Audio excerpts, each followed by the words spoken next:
As you can all see, the militaries of Gabon have already taken over the government. And Gabon is another country that's being ruled by France. We're looking for ways to maximize our productivity this quarter. Thoughts, Martin? Oh, should have bought Dixie.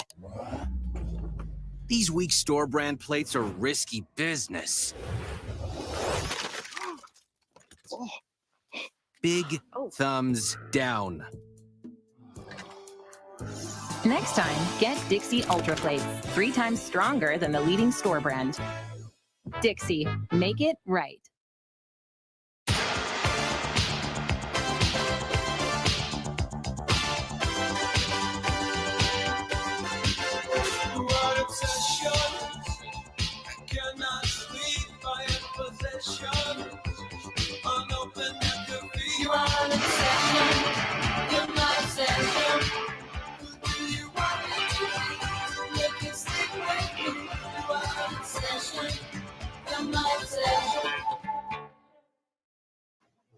Gabon is another country that France was tormenting, stealing their resources.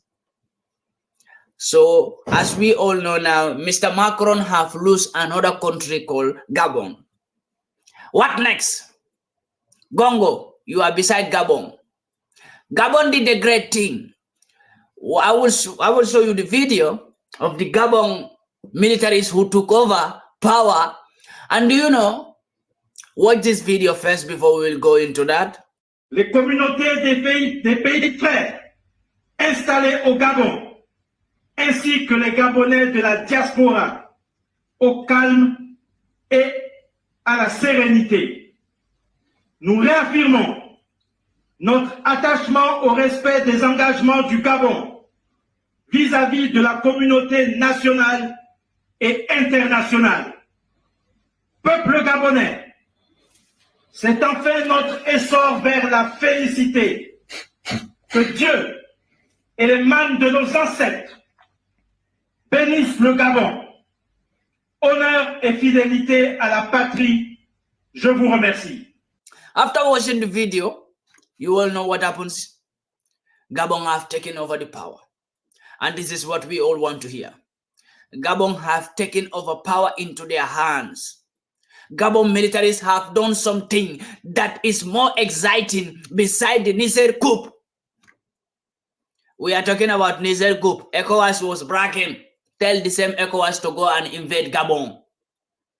Tell Bola Tinubu and his fellow men, fellow cowards, to go and invade Gabon also. Let us see. Mali did, you didn't invade Mali. Burkina did, you didn't invade Burkina. Guinea did, ECOWAS didn't invade Guinea. Okay, Niger did. It was a problem to France. Now ECOWAS in Africa.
Africa have been doing everything to make sure that they go the stealing road for France to steal more from Africa. Now Gabon also get away from France.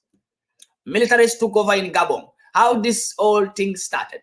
Militaries, you know, one thing made me happy about these militaries. One thing this military says. When they took over the government, they closed all the borders, they said till further notice. I appreciate that. Nobody in, nobody out in Gabon. At this moment of time, as I'm speaking to you, nobody in, nobody out in Gabon. The militaries who took over, who are in charge now, as I'm speaking to you, Gabon president, that another old man. Oh my God. The West will suffer. Are we moving forward or going back? Just sit and think. Is Africa moving forward or going back? We are moving, my brother. If anybody want to move as a real African, move with us. Any country that want to move with us. This is what is expected from you, the Nigerian militaries. This is what is expected from every sub-military in Africa. This is what is expected from Ghana militaries, Nigerian militaries, Gambian militaries. This is what we want to hear.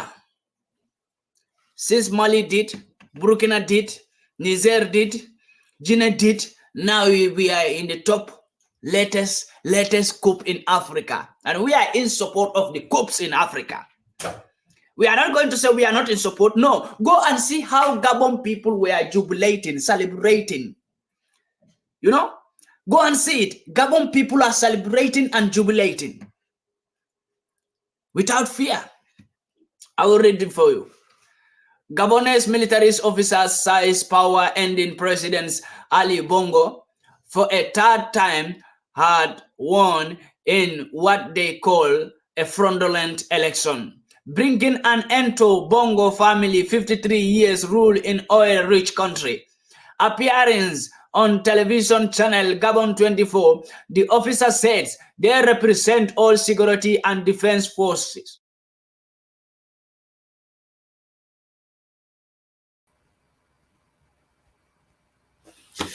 All right, family, I'm going to be with you shortly. We're going to start by 1 o'clock. So this is just a preview to keep you going. So usually this is what I'm going to be doing from now on. Maybe 5 or 10, 15 minutes, and then I will do an introduction. But yeah, just to keep you busy. So keep watching.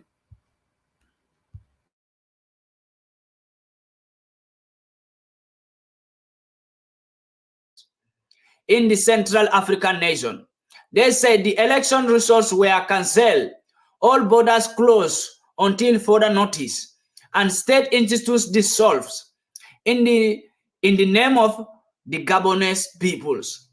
We have decided to defend the peace by putting an end to the current regime, the officer said in a statement after observing irresponsible Les communautés des pays tiers installés au Gabon, irresponsible ainsi que les Gabonais governance resulting in and continuing deterioration in the social condition that risk leading the country into chaos.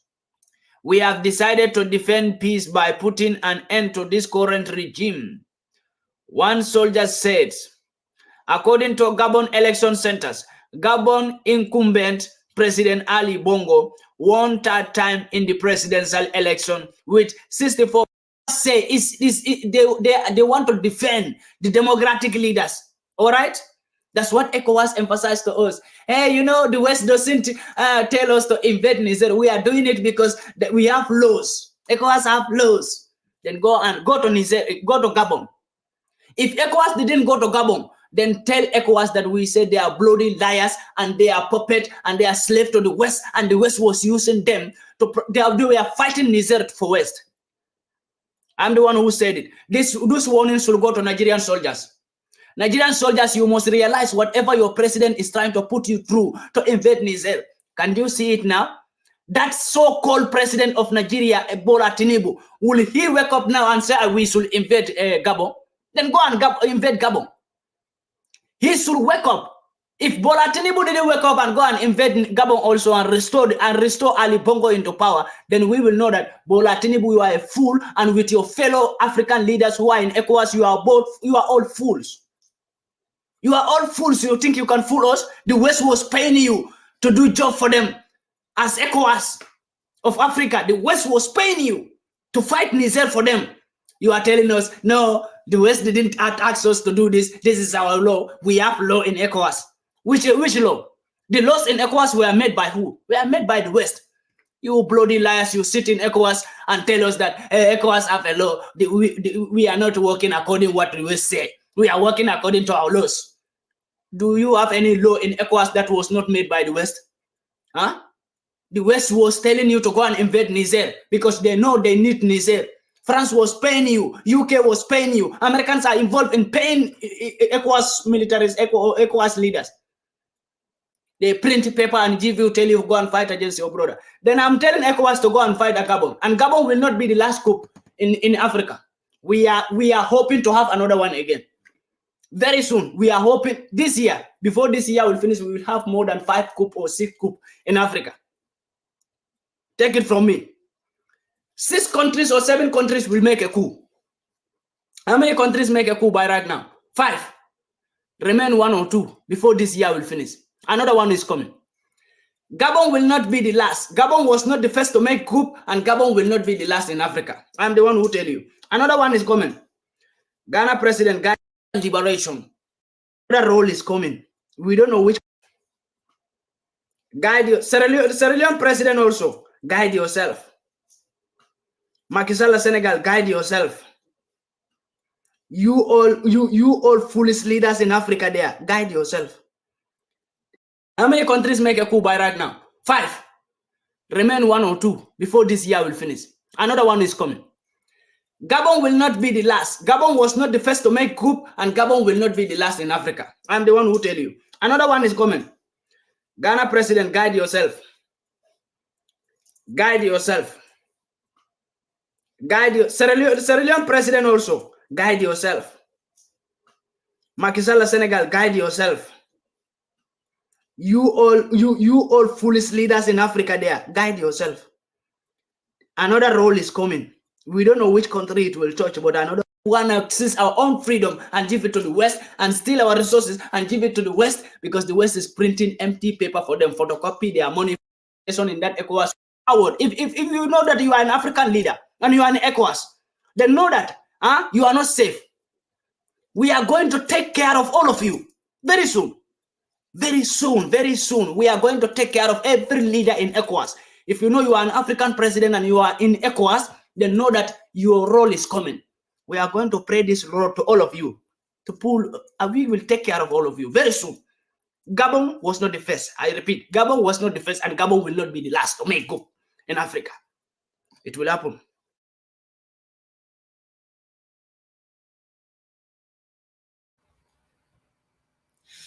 All right, folks. We got 5 more minutes to be on, so bear with me. I'm just trying to entertain you until we can start. So we have 5 more minutes, and we're gonna start what we are here for. All right. Okay.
from Europe.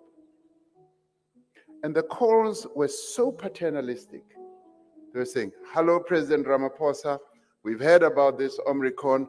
I am sorry to tell you that we are banning travel to Europe from South Africa and Southern Africa. No discussion, no attempt to hear what our views are. And I'm saying that the relationship needs to be mutually respectful. We need to respect one another. The African presidents respected me as we respect one another. But from Europe, I just got a message of saying, we've banned travel, thank you, goodbye, see you next time. That's not the way to conduct relationship. So there needs to be consensus, there needs to be discussion.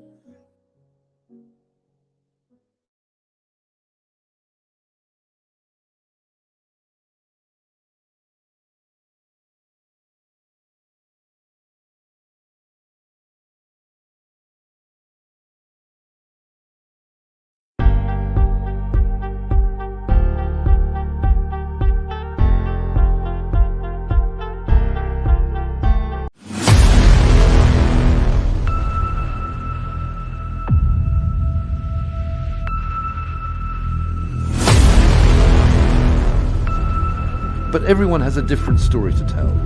Shell, which says it's losing it.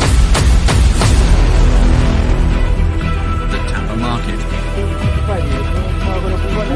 Starting to rise. In Northeast Africa, precisely on the horn of Africa. But the local plants.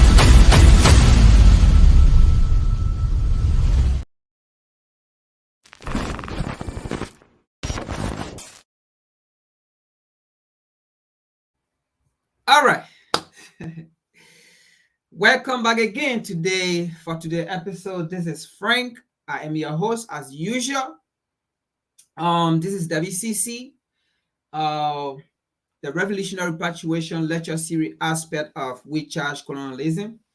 I welcome you all. As you come on, please share the live, subscribe, hit the like button as well, hit the love button as well. That's what we ask for. All right. Okay, so today's topic says US and EU, BRICS and Africa. US and EU, BRICS and Africa are not your enemies. The BRICS nations and the African continent, the African people are not the enemies to the West, to Europe and to US, because the United States and the NATO nation or Europe, they are always in a habit, whenever Africa realize the hatefulness of the United States and Europe against African people in the African continent, then Europe and America come out to say Africa hate them. Africa don't like them. But they fail to realize or to listen to African people, to what African people are telling them. They fail to accept their responsibility of deceiving Africans or lying to Africans, of oppressing Africans. They fail to realize that. Henceforth, if we come out as an African to make any decision, not in favor of Europe or America, we are not an enemies. Just because we have realized the games of US and Europe, and we are ready to take a stand in our freedom, in our liberation, in our determination, that does not make African an enemy to the US and to Europe. Then the question becomes, who are the enemies to US? that US does not want to talk about. The question then becomes, who are the enemies to Europe that Europe does not want to talk about? And that's what we're going to talk about it today. The US is an enemy to herself. And Europe is an enemy to herself. The enemies of Europe are European. The enemy of US are the congressmen and women in Congress. The enemy of US is Washington, D.C. It's not Africa. The enemy of US is the same US behavior against other nations and against other continents. That's their enemy. The enemy of Europe and the US is their attitude, their behavior. That's their enemies.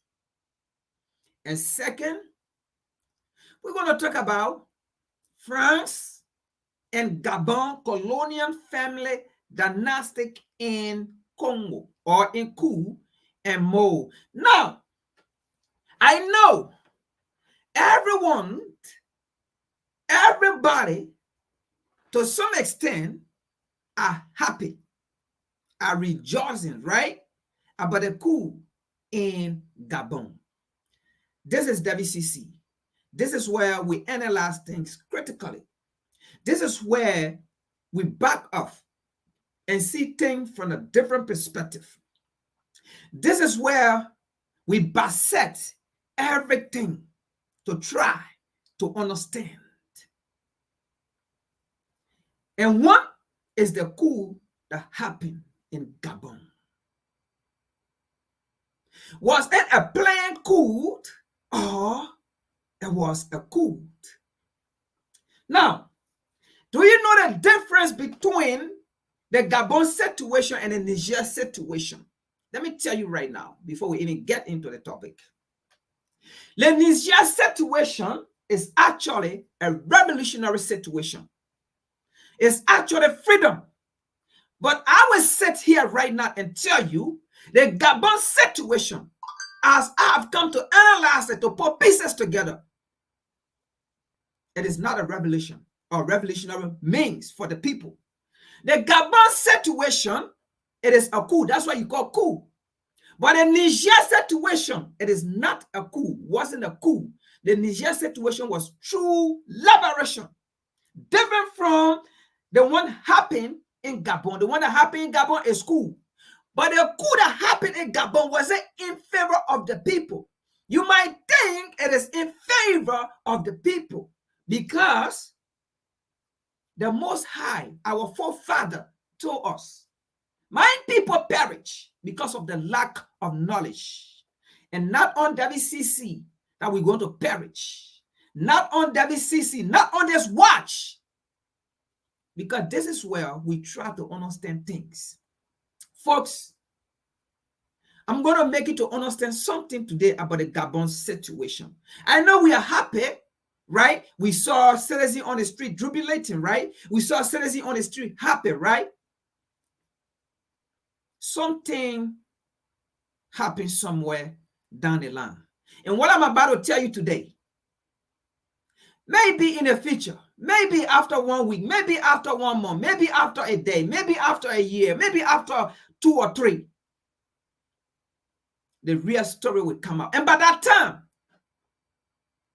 you will say, yes, Frank said it. And what he said at that time, that's what exactly happened. And you will wonder, how did that come to that conclusion? But before then, let's get to who are the enemies to the US and Europe. Who are their enemies? Because as far as we are concerned, Africans are not the enemies to Europe and to the United States. If we were to be the enemy, maybe it was going to be right after slavery. If we were to be the enemy, maybe it was going to be right after colonization, after we gained some shame independence. If we were the enemies, maybe during 1963, the formation of the Organization of African Unity, maybe if we were the enemy, There was never going to be Morovia Group and Casablanca Group. We were only going to have the Casablanca Group if we were going to be the enemy. We have never been an enemy to any nation, to anybody. So let's get into it. So for the first part, the first half of this discussion, it's just going to be video.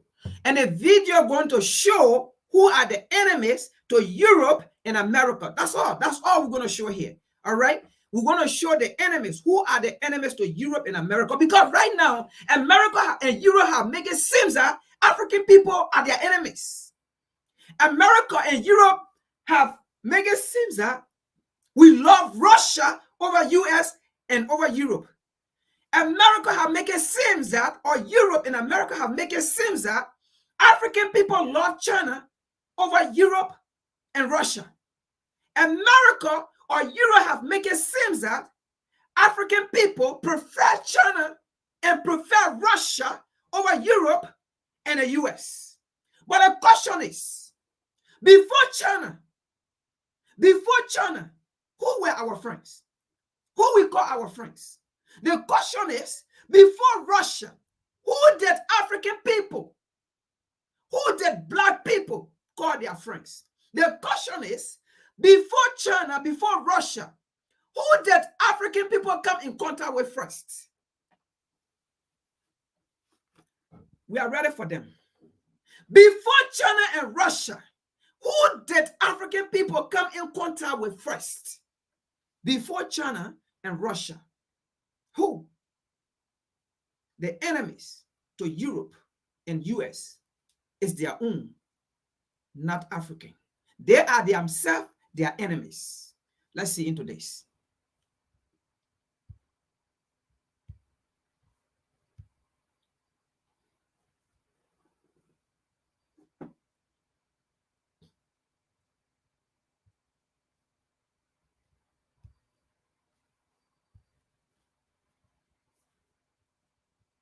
So like I said, before we get to Gabon situation, right, and before we can bring out the enemies to Europe, these are just video. The enemies to Europe and America, these are just video, okay? And this video cover, all right, the enemies of Europe and the US. They created their own enemies, all right? They created their own enemies, all right? Now, let's see.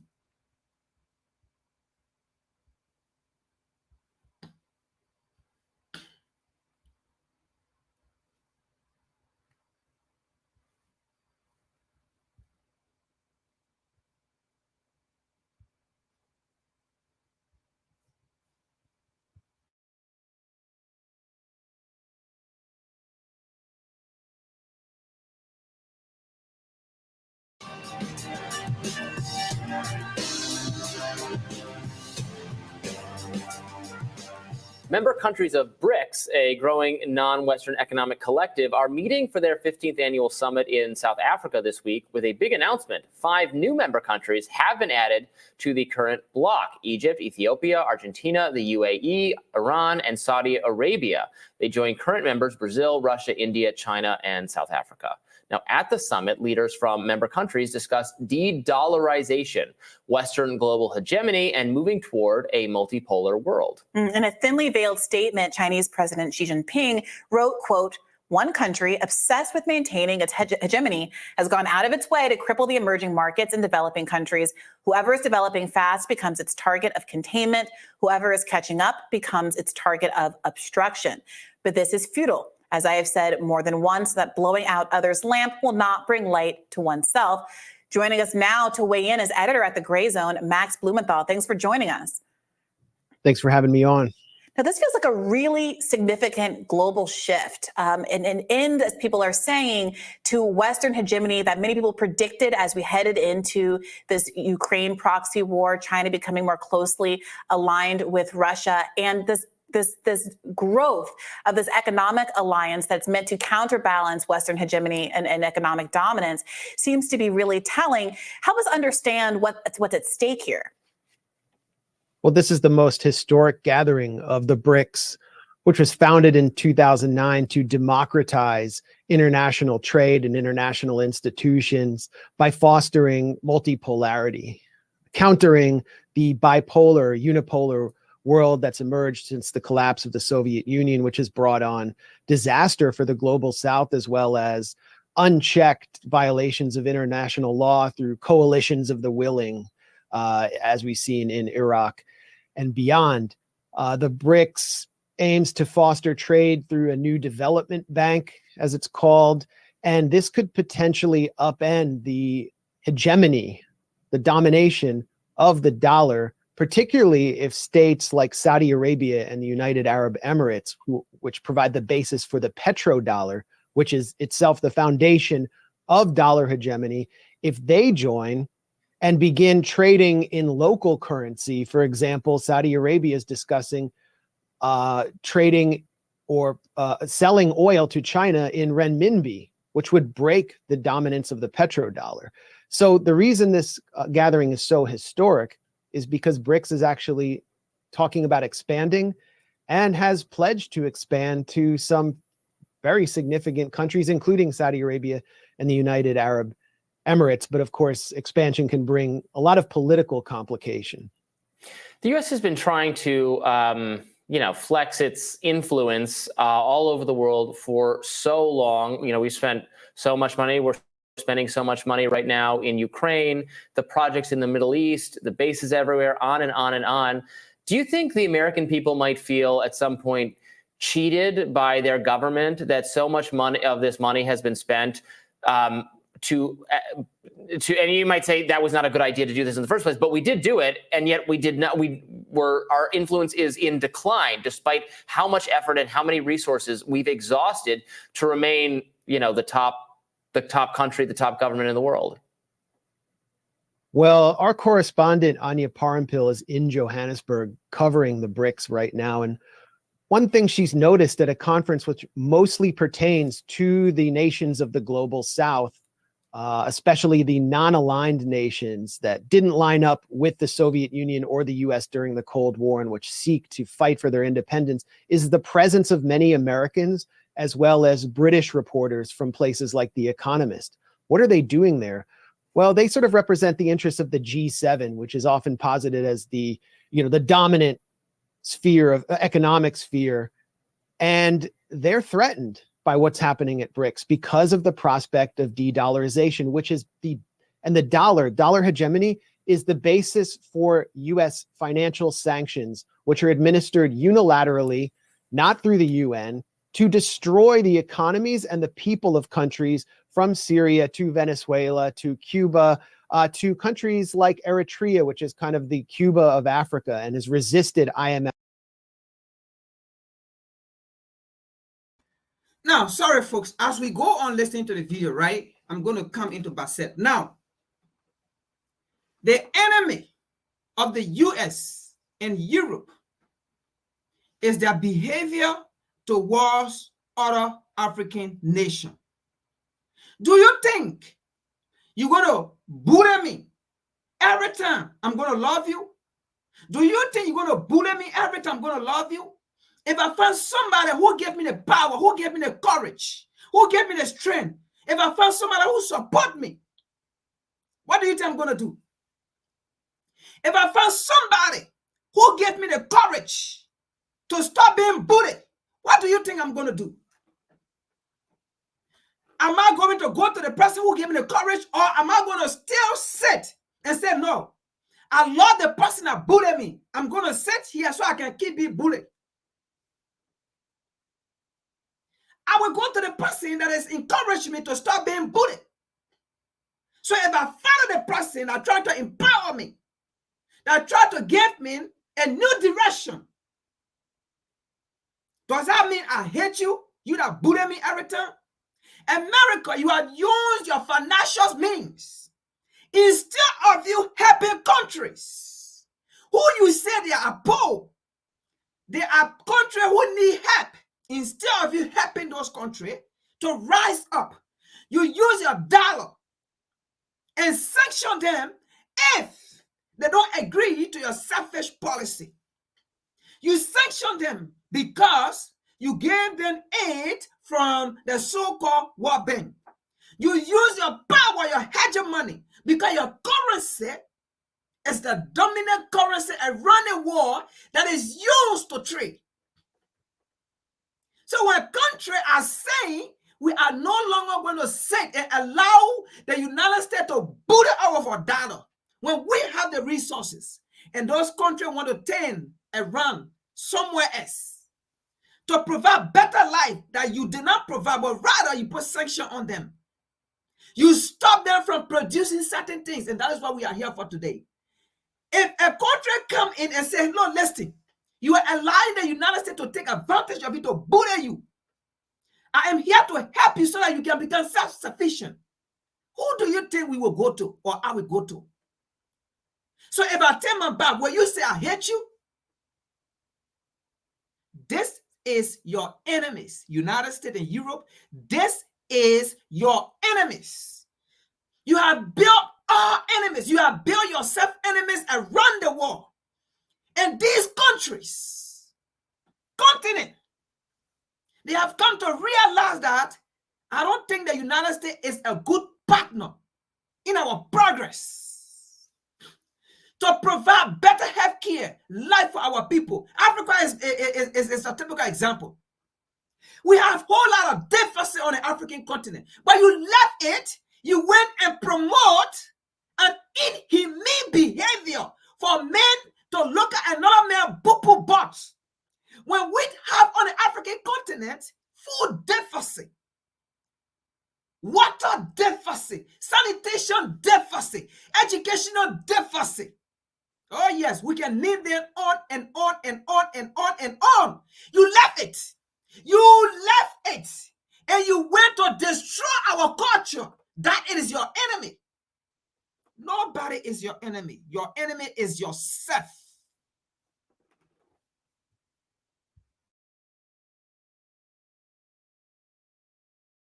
loans, taken its own line.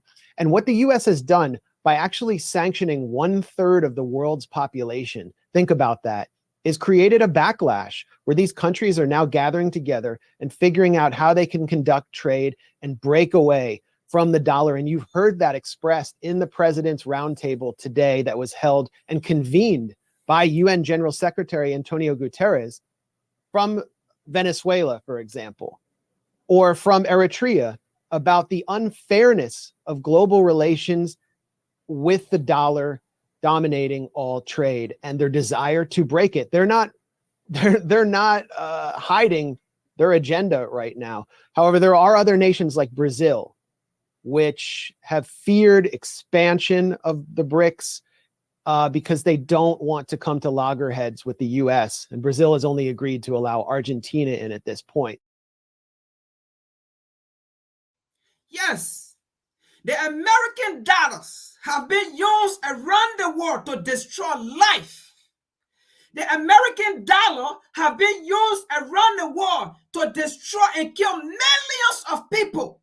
The American dollar, that is your enemies. The American dollar have been used around the world to oppress people. That is your enemies. The American dollar, instead of the American dollar being used to elevate people, the American dollar have been used around the world to infiltrate people's governmental system. That is your enemies. The American dollar have been used around the world to oppress people. That is your enemies.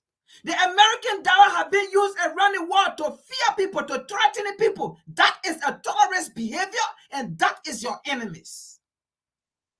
The American dollar have been used around the world, which turn people away from the American dollar. Today, they decided to go join the BRICS. That is your enemies. You did not use the American dollar wisely to empower people, to elevate people, but you use the American dollar to undermine other government that do not agree with you. That is your enemies. You use the American dollar to train people to go do coup d'etat, to go remove government that is not in your favor. That is your enemies.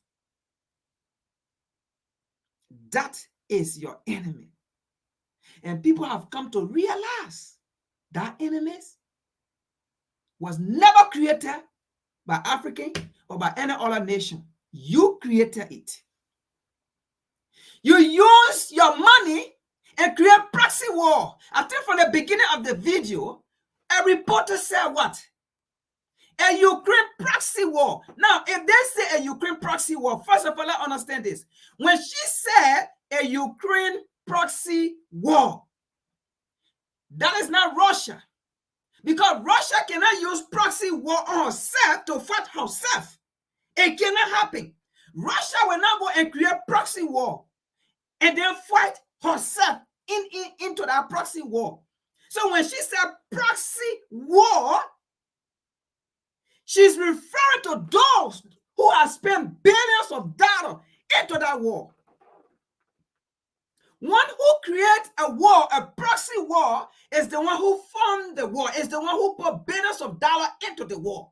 Henceforth, who have pumped billions of dollars into the Ukraine war. Then you want us to blame Putin about the crisis going on in the war? You created your own enemy. Let's continue.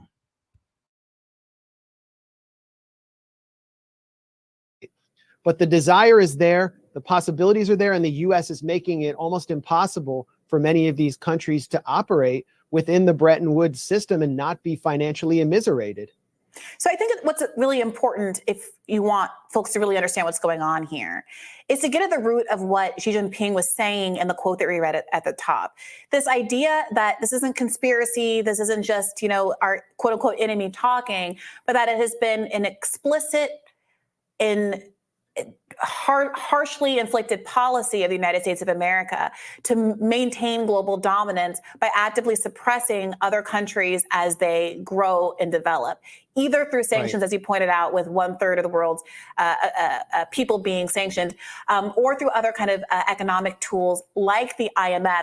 But I do think sometimes we skip over how exactly something like the IMF, which many people understand is just a good thing that gives money to governments so that they can grow. And are we just being charitable? I mean, how do all of those global organizations, those financial organizations, act as a tool of the government in this way? And therefore, and how does that help us understand why this BRICS alliance and the growth of the BRICS alliance is so important to shaking off the shackles of U.S. control, economic control?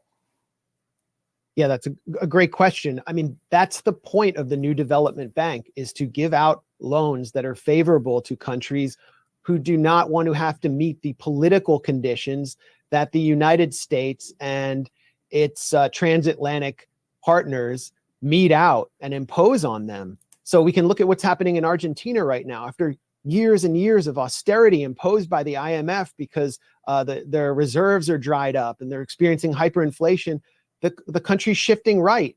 And the front runner in their election is Javier Milei, who's a right-wing libertarian, which may actually complicate their BRICS membership as well as Latin American cooperation. Or we can think of this in light of the Hunter Biden scandal and what the IMF, how the U.S. uses the IMF.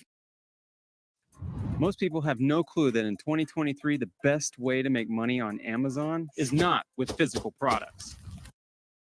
Even against supposed allies. Joe Biden, when his son was on the Burisma board, went to Kiev and threatened them with an IMF loan, showing how the U.S. can control the IMF, and said, you will not receive this loan unless you, quote, reform your judiciary, fire the prosecutor, and do everything that.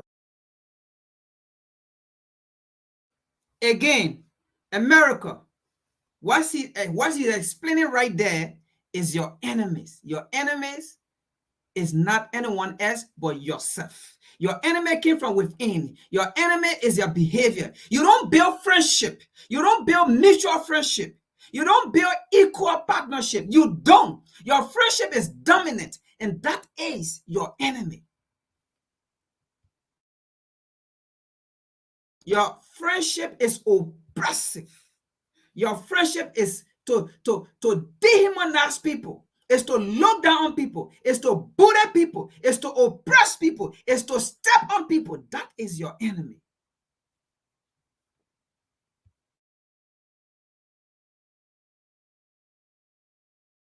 Might have been needed to protect Burisma from prosecution. So it actually fostered more corruption in Ukraine. And then once they got the loan, they had to meet all these austerity conditions, which have doomed the Ukrainian population, of particularly Ukrainian workers, sold off their land. And so BRICS is presenting an alternative.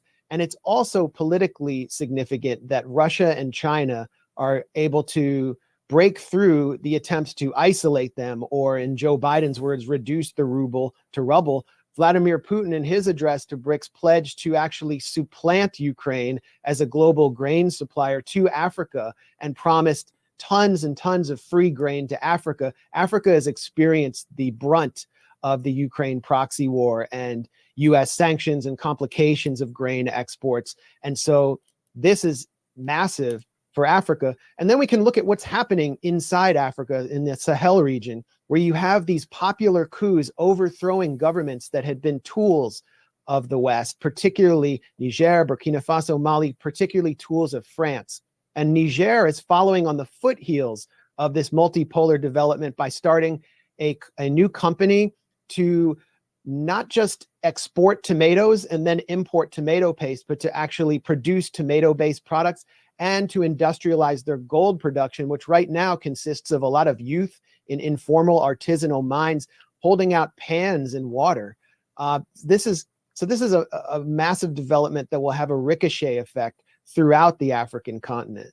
Yeah, that's such an important point. I just did a deep dive on Niger on my own podcast recently. I was really shocked by an expert who was explaining the extent to which all of those countries in the so-called post-colonial era were very much still subject to control of by France through their currency, and have been victims of a highly extractive relationship with France throughout, and have had intentionally their infrastructure and their development thwarted, while China's approach has been to build stadiums and infrastructure. And that's part of why it's been so dominant. One last question that I had for you, though, is the American public, since the end of the Cold War, has been convinced that America's efforts to maintain global dominance are in the interest of the American people. There was the domino theory and the broad public investment and the idea that you had to beat the Soviets, got to beat them to the moon, you got to beat them around the world. It justified any number of wars, Vietnam, et cetera, stopping the expansion of communism. Is something changing now, or are we still in a situation where the idea of other global powers emerging, namely China, is being used by people to beat the drum of war? And if that's the case, how should Americans think about the decline of American dominance globally? Are they wrong to think that it will negatively impact their standards of living? And why should they think differently about perhaps a kind of global solidarity? Well, we're looking at the decline of American hegemony, but this doesn't necessarily mean that the US is experiencing an economic decline. Our economy is completely financialized and based on artificially backed currency, but the US has the means to do what other countries are doing to fuel its own development if it actually sought to do it, if it wasn't selling off its industrial base at the whims of corporations. But that's just not the reality that we've been living in. And I just think many Americans, actually most Americans now, oppose aid to Ukraine. They don't accept this argument that sending aid there is actually beneficial to Americans in any way, because they experienced what Biden falsely called the Putin price hike, which was actually the NATO price hike. By electing to sanction Russia, the US was no longer able to offset the oil that it refused to import from Iran and Venezuela and other oil producers because of political sanctions on those countries. So Americans need to understand how their government sanctions have a boomerang effect at home. They're not going to experience it as strongly as Europeans or Africans for that matter, but they're beginning to get the picture. And we see it even playing out in the Republican debates. Vivek Ramaswamy, who's just basically a proxy for Trump on so many positions, he successfully exposed the gulf between the Republican corporate elite and the Republican base on Ukraine, which understands that this war, it doesn't benefit it, and used it to break through in the debate, while the rest of the candidates took the George W. Bush position, which has been discredited. There's no candidate putting forward that line within the Democratic Party, but it will be exposed further throughout this campaign that Americans understand they don't benefit from this so-called rules-based order in which the US seeks to make the rules and everybody else has to follow its orders. Americans would like to have friendly trade relations too, to benefit their economic future. My Ramaswamy's break with the rest of the candidates on the Ukraine issue is something I talked about on my radar, which viewers should check out if they missed it. Thank you, Max, so much for joining us. Thanks, and check out the Gray Zone for coverage from BRICS by Anya Parampil. Absolutely.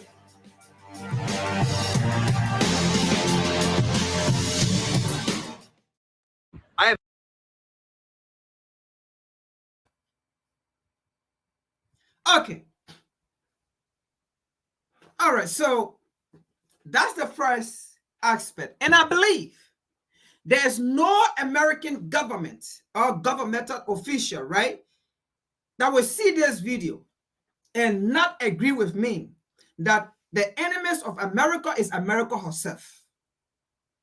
From this video, even Biden himself, I'm sure if Biden see this video, there's no way Biden will never agree with me that he himself, Biden himself, is the enemy to himself.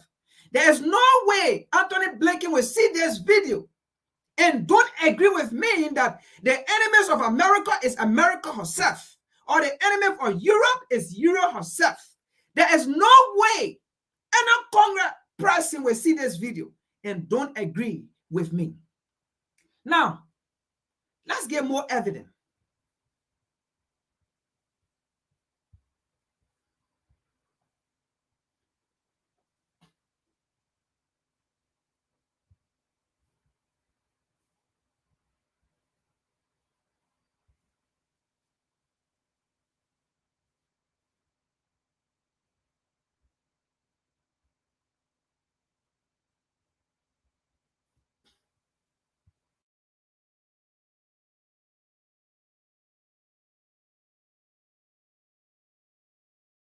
The delight, the gloating over China's purported difficulties fill the pages, and this recent issue of Foreign Affairs, which is the publication of the Council on Foreign Relations in New York, just across the park from where I am, and is the kind of center of the American establishment, is just filled with end of China stories. Of course, a few months ago it was China about to take over everything stories. This is an elite that talks to itself in circles and with utter confusion, but also a lot of dissimulation. What's happening with China is, of course, complicated. It's by some measures the world's largest economy, by other measures the second largest economy, but it's big and it's complex, so many things are happening. But one of the things that definitely is happening is the United States is doing everything it can to try to derail the Chinese economy. It claims, of course, it isn't, but it is. And as you mentioned, we've been through this before. Of course, the whole Cold War non-military side of the US vis-a-vis the Soviet Union was about economic and technological containment. That was the core organizing idea. And that playbook was used, ironically, against America's ally, Japan, in the 1980s. And it's a period I remember well because I started as an assistant professor in economics at Harvard in 1980. And I went on my first visit to Japan in 1981. And I went with a wonderful colleague, Ezra Vogel, who had written a book which was the Japanese bestseller of the time called Japan as Number One. And Japan as Number One was about the surge of Japanese manufacturing, Sony and Toyota and so forth. And it said Japan has developed a lot of remarkable process improvements just in time. Are you a Christian who's been speaking, writing, and mentoring others for free or manufacturing and so forth? And it was now a dominant manufacturing power. And of course, it was not only in consumer electronics, but increasingly in semiconductors and other cutting edge technologies. And this was a celebratory mood of Japan in the 1980s. And one could watch, and I watched it close up, how American policymakers, wait a minute, this is an ally that's supposed to be subservient to us. Now it's taking our industry. And by the second half of the 1980s, all this American rhetoric and supposed ideology of the liberal order and so forth, of course, was turned on its head. We need to stop Japan. We need to stop Japan's economy, but we can't do it in just those terms. Japan's a bulwark of our power in East Asia, so we have to do it by agreement. And in the late 1980s, the agreement was Japan would stop exporting to the United States, even though it was hyper-competitive vis-a-vis the United States. And the Plaza Agreement that you recall rightly was an agreement that Japan would massively overvalue its currency. Kind of a remarkable idea, but the Japanese yen soared in value, but by design. This was a policy of the United States. The US also imposed many export limits on Japan, and these were called voluntary because Japan, as being a part of the US security system, accepted them and said, we won't export to the United States automobiles or semiconductors and so forth. And by the end of the 1980s, Japanese growth had stopped, but it had stopped absolutely because the United States had stopped it, and Japan, in its way, had acceded to that in public. So the public rhetoric was, well, Japan's entering a recession. The behind the scenes, of course, was the United States had engineered the stop of Japan's relentless manufacturing success. And Japan went into a financial crisis because finance is based on extrapolation. So asset prices are based on extrapolating the rapid growth into the future. All right, sorry for coming back, folks. So what he's explaining, right? Do we see any relation, okay, that is connecting to the African continent? Absolutely. What he's saying here exactly is what exactly the United States and Europe have done to the African continent. That is why in Africa, we don't produce rice. We don't produce food. We don't produce, we don't manufacture our own resources. Because if we do those things, for example, if we feed ourselves, what happened? Do you think we'll listen to the United States if African feed ourselves? Do you think African will listen to the United States? Do you think the United States will put sanction on Africa and it affect us? It won't. That is why the sanction, to some extent, it did not affect Russia. Because Russia do everything by herself. Russia feed herself. Russia do not depend on the United States. In fact, the United States and Europe depend on Russia. That is why when they put sanction on Russia, they did not put sanction on the gas. So do you understand that? So what they did to Japan, that's what they did to the African continent. And that's why Africans have come to realize that how did we allow Europe and the United States to lie to us, to fool us, that we should not produce food? They will be the one to feed us. How can we depend on another nation, especially continent that do not want to see the African continent rise? Because if they do, they will not get our resources. We have come to realize it. And now when we turn our back, and then America say we prefer China. No, it's just because to some extent, China have opened our eyes. To some extent, China gave us some sort of education. To some extent, China gave us some sort of power. And the two of the United States and Europe have been bullying you. They are bullying to you.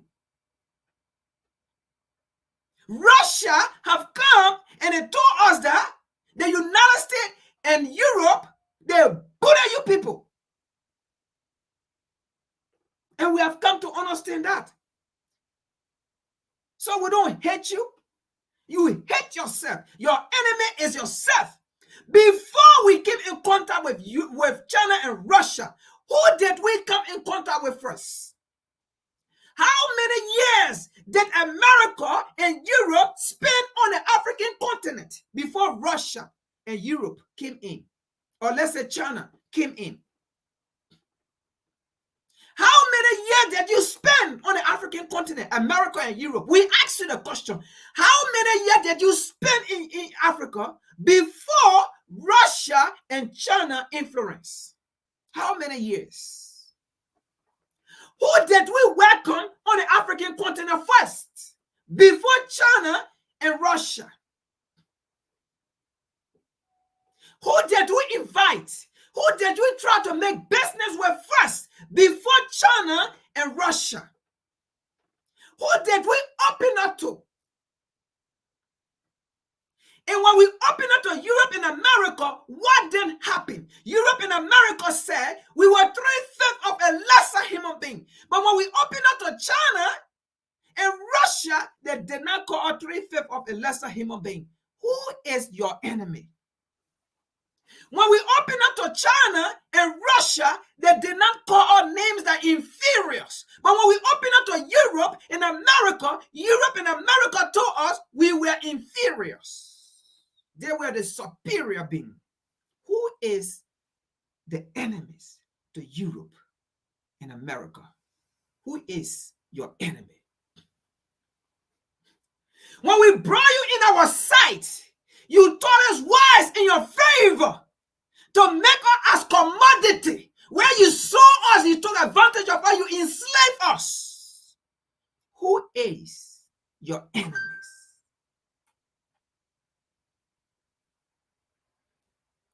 When we brought Russia and China, they did not enslave us. They did not make us commodity. They did not sell us. When we came in contact with you after you enslaved us, you went and sat down for another 3 months without African, 3 months plus, to go and divide the African continent. You did not stop there. Who is your enemy?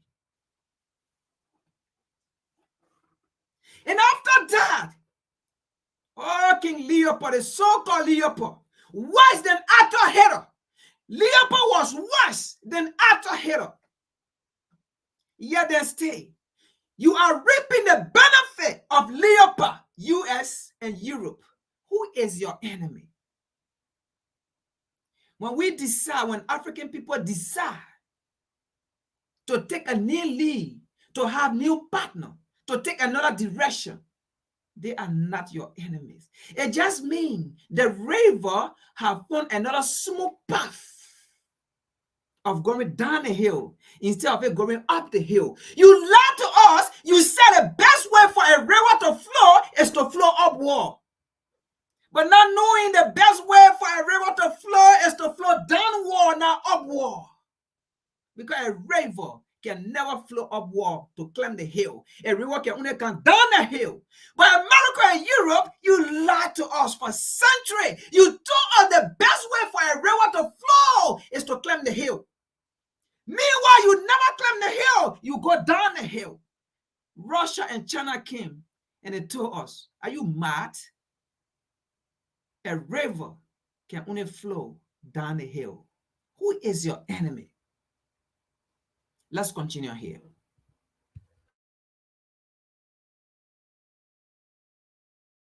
And when Japan's rapid growth into the future was no longer rapid, then asset prices collapsed. And in 1990, 1991, 1992, we had the so-called bursting of the Japanese bubble. And Japan went into a long and prolonged crisis. And the US had all the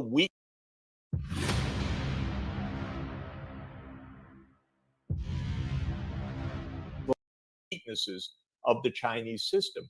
But what's happening in a very concerted way since around 2015, as the United States is doing everything it can to derail China's economic growth. The same playbook. The big difference is China's not under the US security thumb.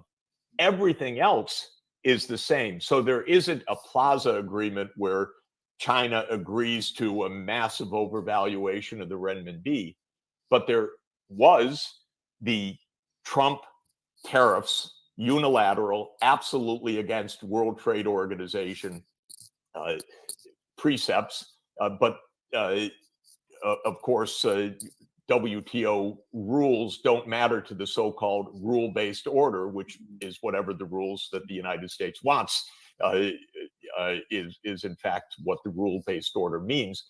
So the US started this process of the old playbook, the Soviet containment playbook, the Japan containment playbook, now with China. And it's doing it through a mix of policies, not with Chinese agreement, but unilateral tariffs, other blockades on the markets, tax cuts and subsidies with the rules of origin for the US side to say you can't produce in the US or can't get the tax breaks unless it's US markets and real estate. The biggest single factor is China's exports to the US and to the European allies are way down this year because the barriers are going way up. And the barriers are the direct barriers, the warnings to US companies, you better friendshore, you better reshore, you better move away from China in your supply chains. We don't want to see you dealing with China right now. And this is having an effect. What's completely fascinating, though, and this week was the mark of it, is China is not Japan. China is not subservient to the United States. China is much bigger than the Japanese economy, both in absolute terms and relative to the US. And arguably, it's larger than the US economy in absolute size or second to the US economy. But it's Egypt and Ethiopia, meaning that it's the northeast corner of Africa and the Indian Ocean side. And these are two very, very interesting large countries with more than 110 million people each. And then the Gulf region, of course. And remarkably, China's absolutely stupendous diplomatic success, Iran and Saudi Arabia, as well as the Emirates as the remaining three. So the BRICS agreed to expand by another 400 million people, another 5% or so of the world GDP. The BRICS countries in the expanded form will be significantly larger than the G7. And what was quite fascinating for me as a monetary economist is the amount of focus on really making a complete workaround from the US dollar, because that's the real point that they're saying, given that the US government very unwisely, self-defeatingly, completely armed and militarized the dollar in the last 10 years, so that the currency is not just a settlements account, it's an instrument of hegemony. And now there's this massive counter reaction to that I think is going to be extraordinarily consequential. So in short, we're seeing a replay of this deep American hegemonic impulse, but I think we're seeing it in a way that it can't succeed. And this week may be exactly that historic moment where the U.S. power essentially peaked, and the anti-hegemonic group of nations, which is very large in the world, by the way. It's not just the the 5 BRICS or now the 11 with the 6 new members. It's dozens and dozens of countries that. All right, so that is just another video of the enemies of the US. Is the US herself. The enemy of Europe is Europe herself.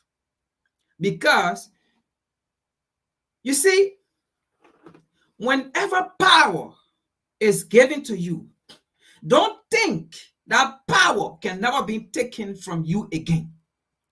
So whenever power is given to you, you have to use that power wisely. Use that power wisely so that you can continue enjoying that power. Because without the people, you will be powerless.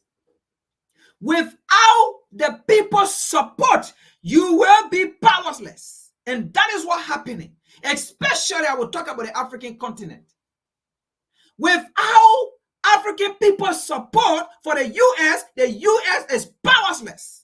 Without African people support for Europe, Europe is powerless. And we can see that today.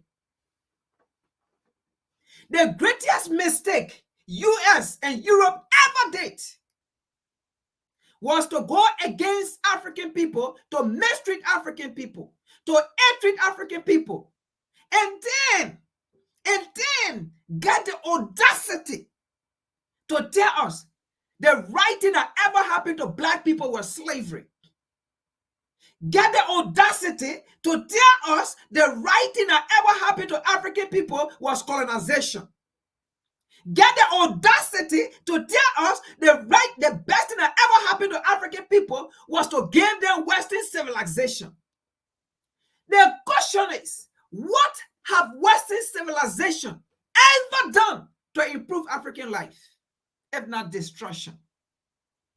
What have the enslavement of African people done to African people to improve them, if not destruction?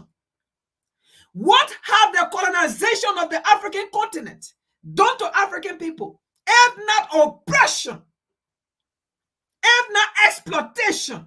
I dare you to tell us the best thing that ever happened to African people were those things. You get the audacity not to even come to reconcile, to take responsibility. And then you say African people hate you and they prefer China and they prefer Russia. Who want to be oppressed forever?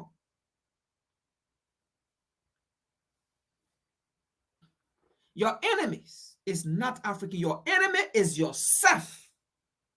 Let's continue here. And when we speak like this, don't think we are your enemies or we are in favor of what is happening today to you. We are educated. We don't care. We are revolutionary. We don't care. As long we will educate our people, listen, folks. The best thing one can ever give you is to hurt you with the truth, then to make you comfortable with the lies. The best things one can ever do for you is to hurt you with the truth, then to make you comfortable with the lies. Let's continue here.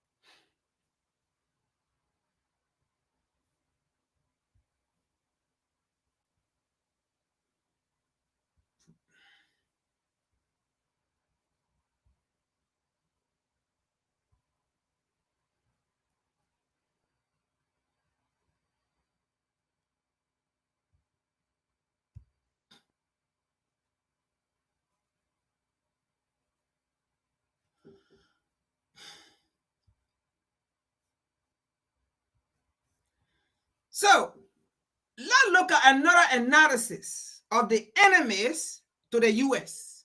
The enemies to Europe is not those nations they call third world country. How can a third world country become an enemy to the first world country? How easy? Let me ask this question. How can a third world country become an enemy to a superpower? How can a poor country become an enemy to a superpower? Does it make sense? Only Russia can become an enemy to Europe, to America. Only China can become an enemy because these are superpower. These are nations that have nuclear weapons. But what does Africa have? What does African people have in terms of protection to become an enemy to Europe and America? That is misinformation. The enemies of America is America.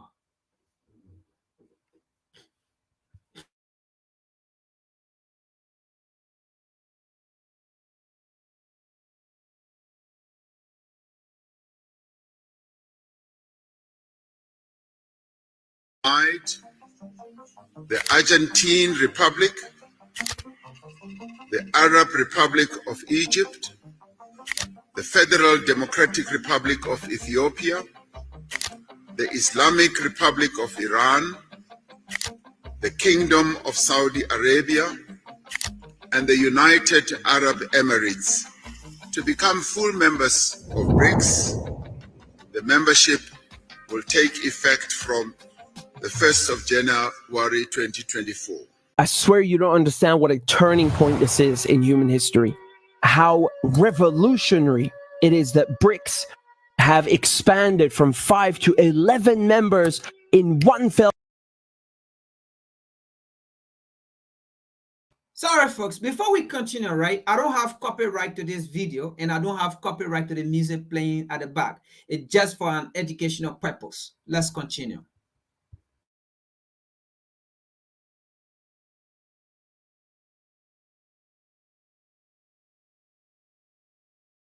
Swoop, just like that, overnight. Do you guys know that in its new form, BRICS countries will represent half of the world's population, 30% of global GDP as it is, 43% of global oil production. Jesus, it's dripping oil. Oh my God. With Argentina joining the BRICS countries, they will now have 2 of the largest countries, the largest economies in South America. Africa will go from 1 to 3 BRICS members. Egypt with its access to the Mediterranean Sea, the Red Sea, the Suez Canal. They fought wars over that canal. And Ethiopia, one of Africa's fastest growing economies. And finally, last but not least, the oil and gas rich countries, Saudi Arabia, Iran, and the United Arab Emirates. These are titans. These are titans. And you must understand BRICS is an organization, a bloc that has openly called for de-dollarization. So having Saudi Arabia, the backbone of the petrodollar, join BRICS. Oh my, I mean, you couldn't make up a bigger slap in the face. It was already bad when, last year Joe Biden went begging to Saudi Arabia, asking them for some extra oil so he can, push prices down and make himself look good in the midterms. They told him no, no. And on top of that, it's not Russia, it's Saudi Arabia, who in OPEC Plus insisted on a 2 million barrel per day cut in oil production. I mean, you can't make this stuff up. So slap in the face after slap in the face from the Saudis to the Americans. And now, instead of normalizing ties with Israel, which was what was expected of the Saudis after Bahrain and UAE, instead of doing what the Americans want, the Saudis do a 180 and go normalize with Iran, Yemen, Syria. I can guarantee you they are not feeling very good right now in Washington, D.C. This BRICS summit, you had 40 world leaders, heads of state that attended. I was accredited to cover the BRICS summit. I watched countless heads of state and presidents speak, presidents from every corner of the planet. And in almost every single speech, it's the same theme. They're talking about de-dollarization, decolonization, and a multipolar world. BRICS has existed for 15 years now, so why all of a sudden do you have 23 countries applying to join? 40 countries that have expressed interest in BRICS. You know, I'll tell you why. Because in addition to the disgust and resentment that the global south feels towards the Bretton Woods system that was put in place after World War II, towards the neo-colonial... Sorry, folks. Now, he's talking about Africa. So he asked a very great question. BRICS have been existing for about 15 years, right? But why this time around? It is growing rapidly. Why this time around? Other nations are just joining. You know why? He said the global south, right? The African continent. The imperialists have said it, and we have said it several times on this channel, right? And we corrected them. They said one who controls Africa will control the 21st century. And we make it clear to them that no, not one who controls Africa. Because Africans are controlling Africa. Because Africans are in Africa and Africans own Africa. So the right word is one who partners with Africa control the 21st century. Because African people are distancing themselves from the United States and Europe. And Africans are allying with other people. So they are seeing that America, who have created enemy for herself around the globe, if African people are shifting away from them and everybody want to become part of Africa, that is for fact. They themselves have said it. Everybody in the world want to have peace of Africa. And America, being one of the superpower where her dollar is being used around the world, okay? And if Africa is actually turning her back from America or from Europe, and meanwhile, these nations that are coming, these are nations that America have used her dollar, her power to suppress.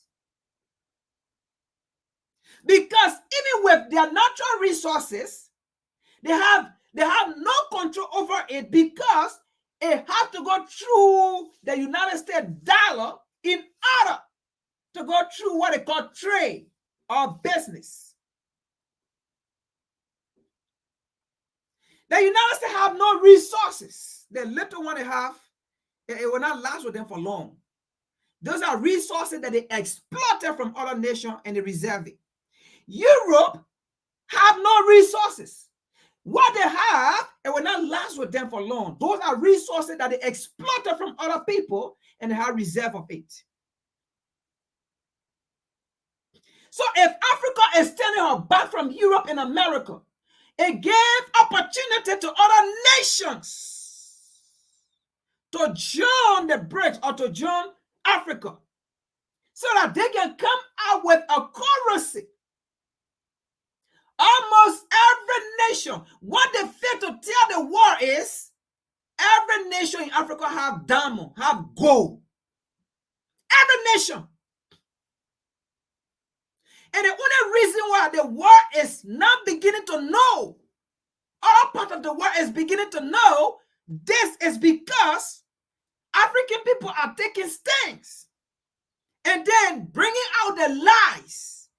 Every nation in Africa, almost all of them got oil. And that is what, again, they have now been telling the world. But Europe and America have been exploiting those nations silently in secret, stealing their oil. Almost every nation in Africa got oil. And almost every nation in Africa got gold and diamond. A majority of them got uranium. Almost all of them. So it gave opportunity to other nations to join because they know one who partnership with Africa in this 21st century rule the world. That's why the BRICS nations is growing, rapidly growing. It seemed like there was only waiting for Africa to say, America, enough is enough. America, let us see how your white Jesus going to save you. It is only the black Jesus can save you. The white Jesus will never save you. You better apologize to the black Jesus for the atrocity you have committed against black Jesus. Europe, you have to apologize to the black Jesus for the atrocity you have committed against the black Jesus. Because white Jesus will never save you. White Jesus have committed heinous crime around the world. White Jesus. Look at Libya, it was white Jesus. Look at the Middle East, it was white Jesus. Look at Africa, the slave trade, it was white Jesus. The colonization of Africa was white Jesus. Only black Jesus can save you.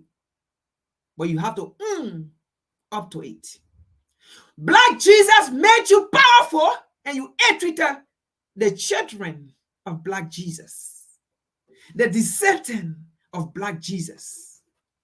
Your sin is catching up to you. You are your own enemies, Europe and America. Let's continue with the video.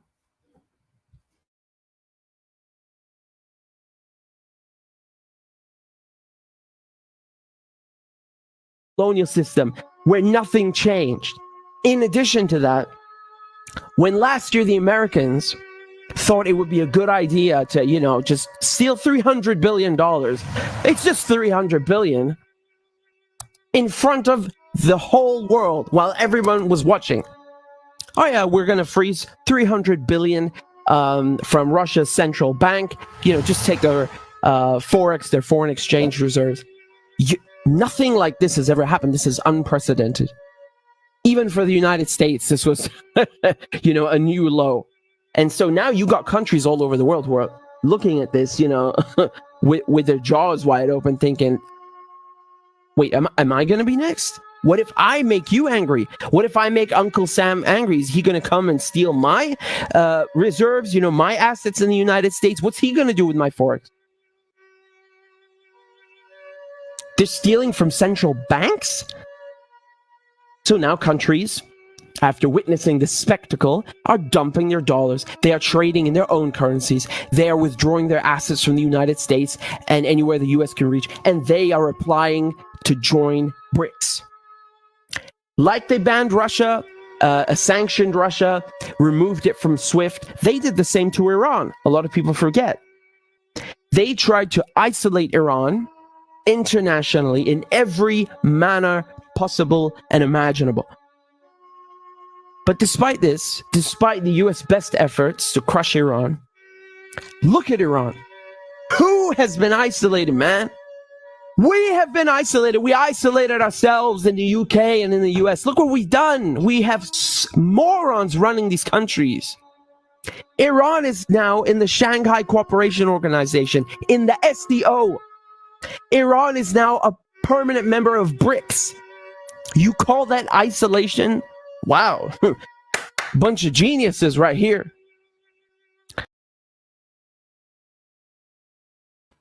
Again, you created your own enemy. Point blank. Let's continue.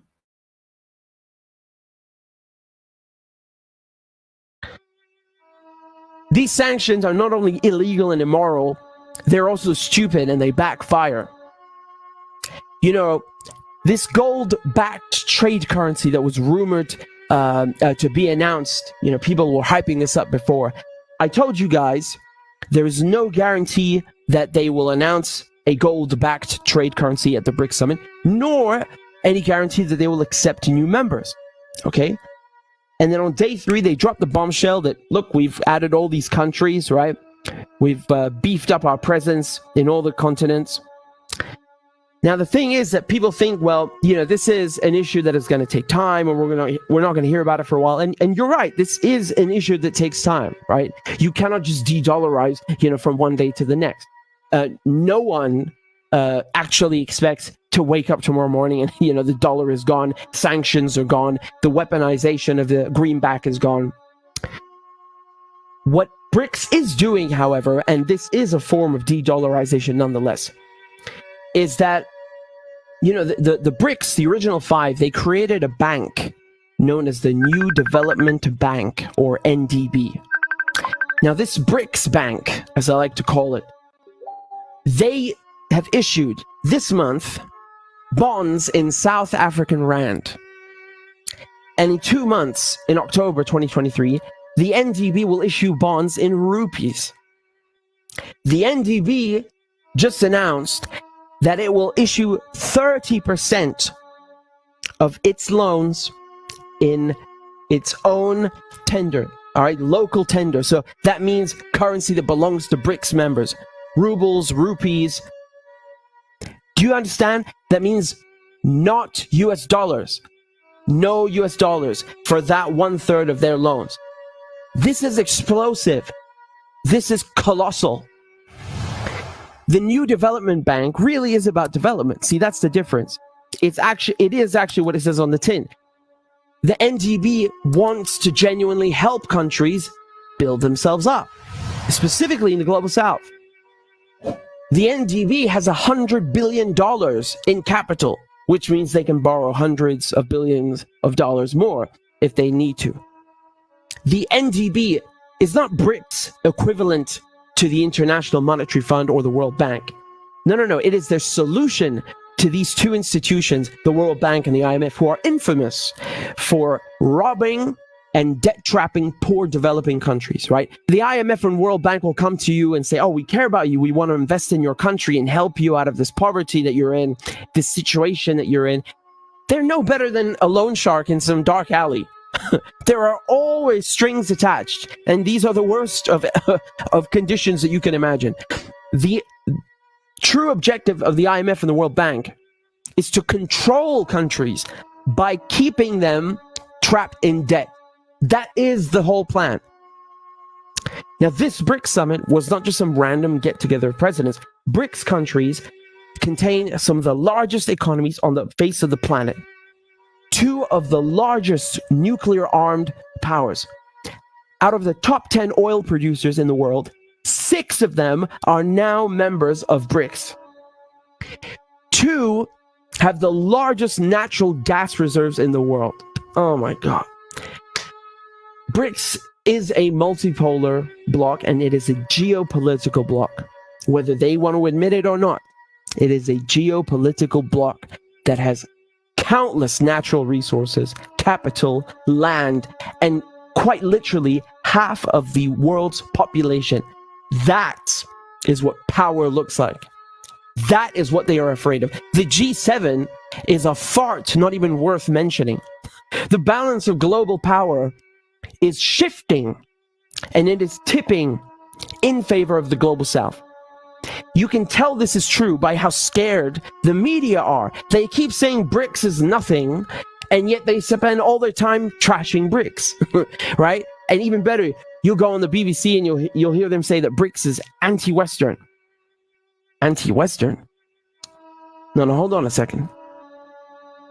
Cyril Ramaphosa, who is not only the president of South Africa, who fought apartheid, who hosted this summit in his hometown, in his country, he goes out of his way to say, we are not, BRICS is not an anti-West entity. We have no issue with you. And they still come back and say, oh, no, you're anti-Western. You're controlled by China. You're controlled by Russia. Now, frankly, I think the truth is, I know the truth is that we, the West, are anti-global South.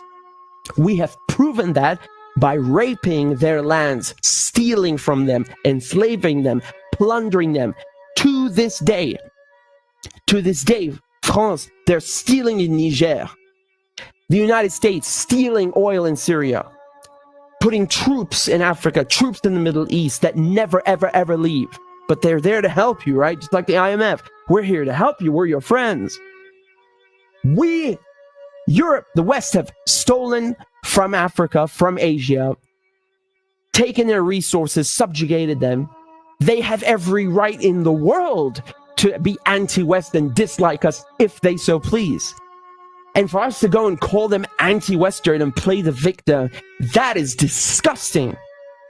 Developing countries having their say, running their own affairs, is apparently anti-Western. Wow. What the hell does that say about us? What the hell does that say about us? You are seeing right now, you are witnessing global power return to where it lay for millennia. They want you to think that, it's just the natural order of things that the white man in Washington, in London, projects power and controls and influences the world. That's not true. For the majority of human history, that has never been the case. Power, global power, is returning to where it lay for millennia. Not in Washington, not in London, but on the windy paths of the ancient Silk Road, into the ancient ports and trade cities of the Mediterranean and the Levant, in Aleppo, in Palmyra, in Damascus, the cradle of civilization itself, and winding down into the richest continent of our planet, Africa. That is what is happening. That is the truth. And there is nothing, absolutely nothing wrong with BRICS. Nothing but the best of luck to them, because they are forging their own path. They are controlling their own destiny. And this is what true decolonization looks like. Don't let anyone tell you otherwise. This is decolonization. President Obama. All right. I got one more video for you. That if possible, we get to Africa, Gabon. So again, where Joe Biden watched this and disagree with this podcast, where the American Congress watch this video and it disagree with me. Yes, they will disagree with me because they will see me as anti. They will disagree because things like this, because they fail to take responsibility, anyone who discusses this, they see you as anti.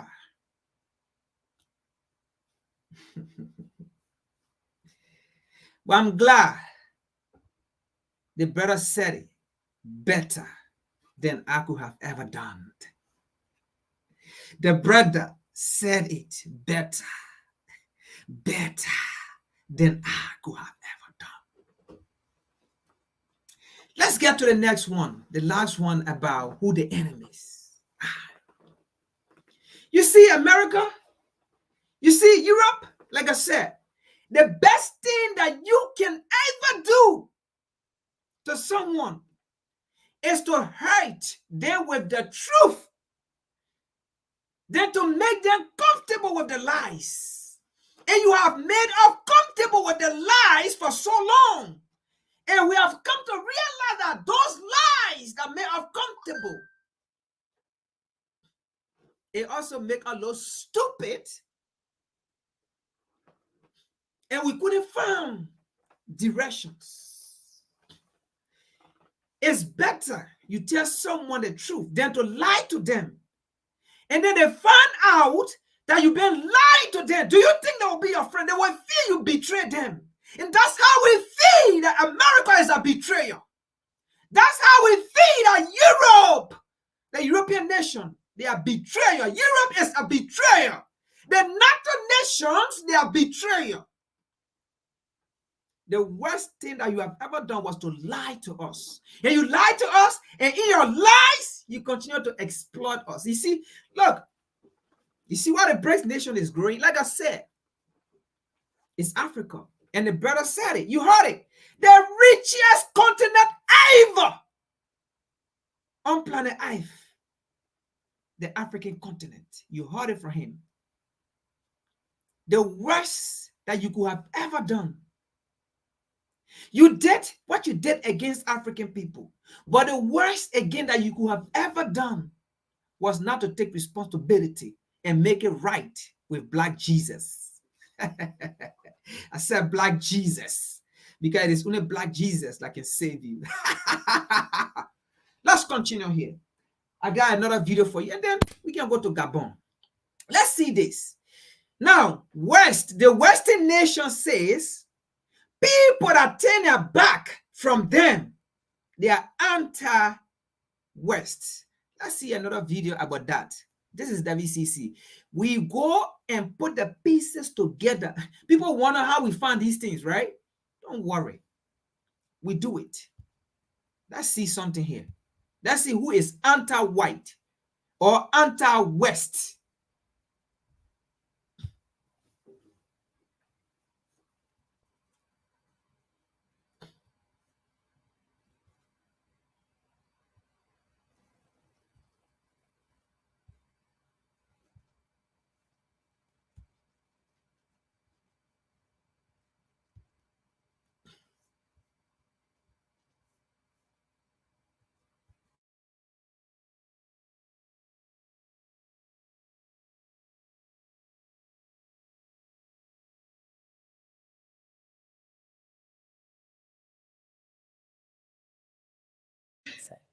You know, it's strange.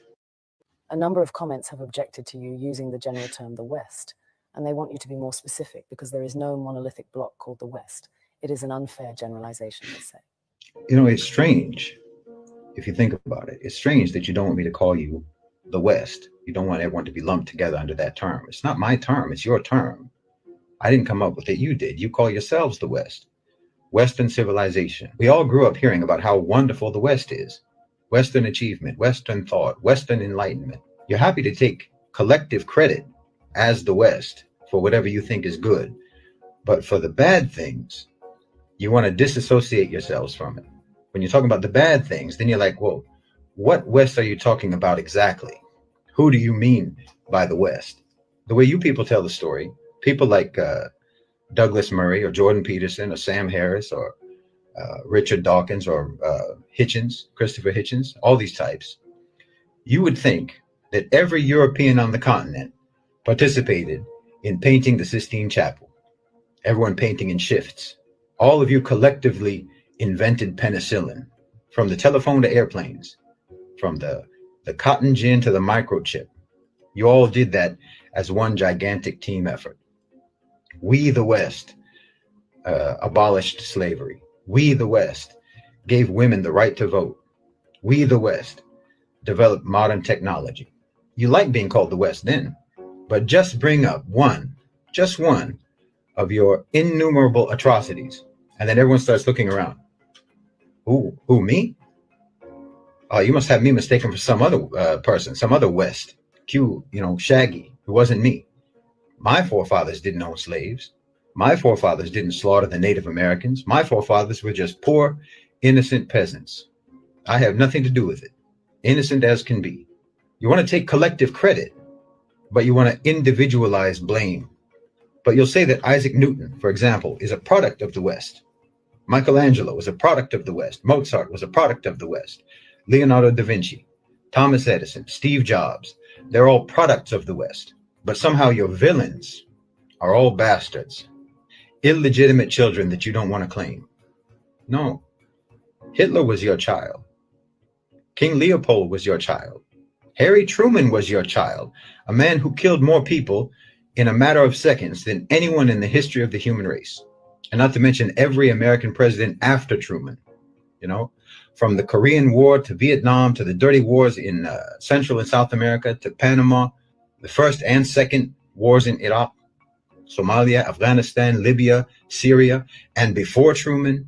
I don't think that the United States has had a single decade in its history when it wasn't slaughtering some people somewhere in the world. These are all products of Western civilization too. But anytime these crimes get brought up, you deny collective responsibility. I mean, if I try to list all of your crimes, I can't even remember them all. But if I try to list just the ones that I can remember, your battery will die before I can even properly get started. You know, I saw a video the other day of Omar Suleiman, and he was asked by some lady, some woman, who asked him, why don't Muslims condemn acts of terror by Muslim criminals? And he was trying to be patient, you know, his style. He was trying to be kind. He was smiling, a very forced smile. And he said, no, Muslims always condemn these things. But why don't you condemn when one of your people murders Muslims in a mosque? And of course, he has a point. But also, of course they don't. Of course you don't condemn those things. You've got statues of Winston Churchill, who starved millions of Bengalis and who used poison gas on the Kurds. You not only don't condemn your terrorists, you not only don't try them for war crimes as they should be tried, you re-elect them into office. Not just elect them, re-elect them. And you deny any responsibility for their atrocities. No, if you want to be called the West, when it comes to any positive achievements, then you have to accept being called the West for all the full catalog of inhuman, vicious, genocide, murder, rape, torture, bigotry, exploitation, oppression, assassinations, coups and subjugation, evil and brutality, all that your people have ever committed. That's why I always say Western civilization is a sarcastic term, because you never civilized. And, you know, we made cool stuff is not a defense. Your approach to morality is let's not and say we did. Let's not be moral, but say we are. You think that righteousness is denying the evil you do, not stopping yourselves from doing the evil. As long as you say you don't do it, or you call it something else, then somehow you're not evil when you do evil, as long as you don't admit it. It's upside down world. Every day is backwards day in the West. Bad is good, wrong is right. It's no surprise that you think that a person should be called whatever pronoun they self-identify as, because that's what you've always believed. That's what you've always done. You self-identify as virtuous, as moral, as righteous, freedom-loving, tolerant people, even though you have never been that. And no one in the world sees you as that. But still you insist that that's what we call you. You insist that we deal with you as if that's what you are. You've always believed that the whole world should participate in your self-delusion. So of course you came up with this idea that a man should be called a woman and treated as a woman if he believes that that's what he is, or a woman a man. This isn't new with you. It's always been the way you believed. It's always been the way you functioned in the world, that you believed that you had the right to defy objective reality, and that your own victims had no right to define you. No matter what, you insist on your own blamelessness. And I'm telling you, how on earth do you expect to ever stop doing blameworthy things if you think that you are immune from blame, no matter what you do?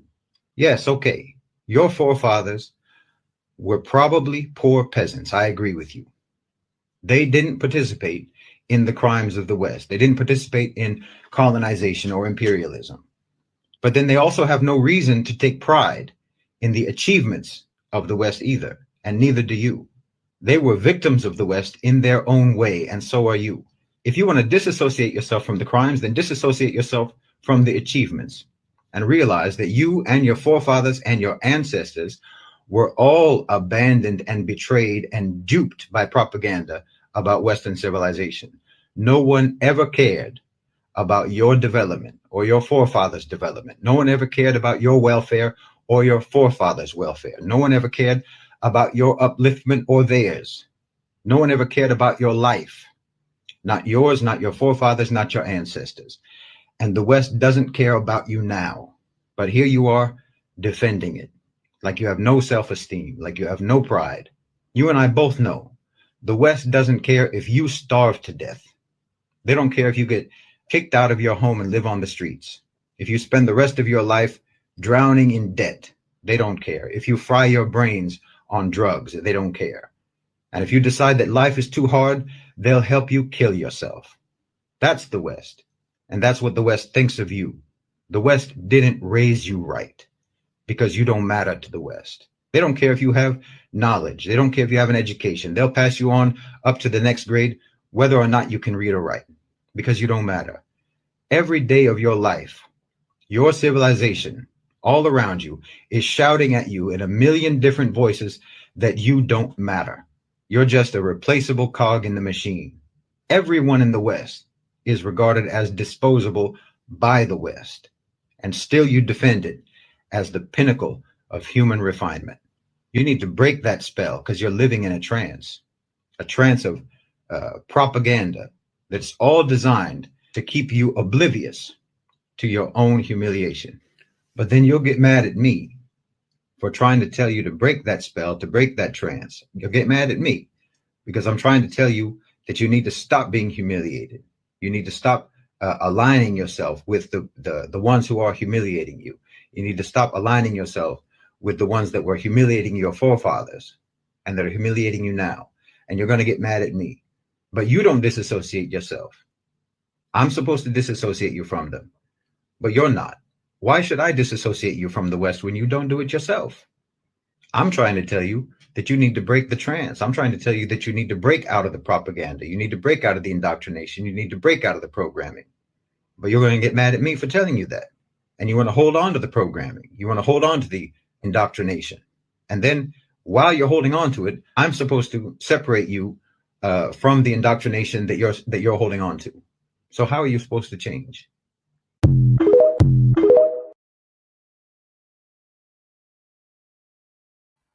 Again, Africans are not until. Let me drink a water first. Let me drink first, folks. By the way, he said something about product, right? That's how they did the Gabon president daddy.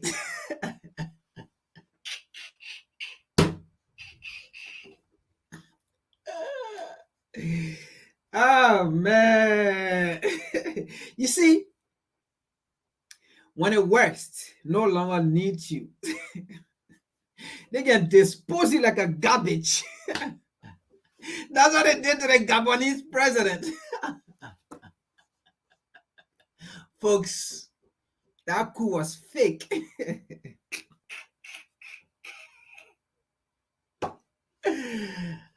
Oh man.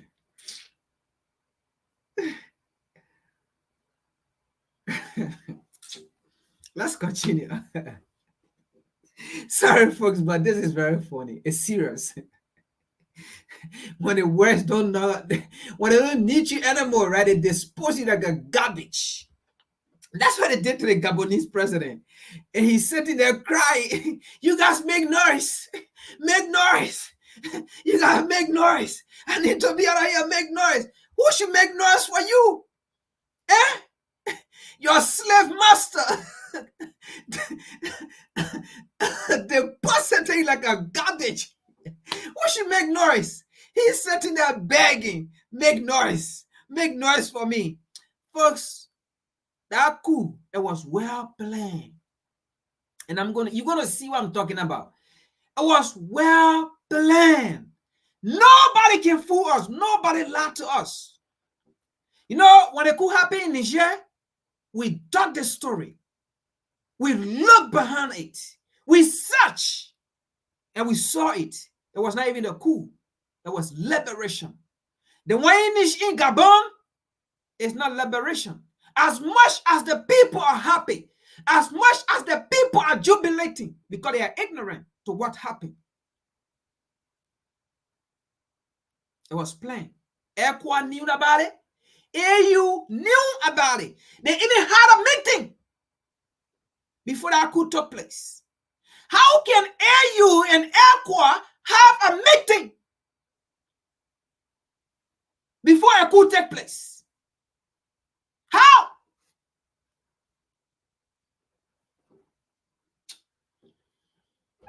We'll get to Gabon. Don't rush it. We're going to get there.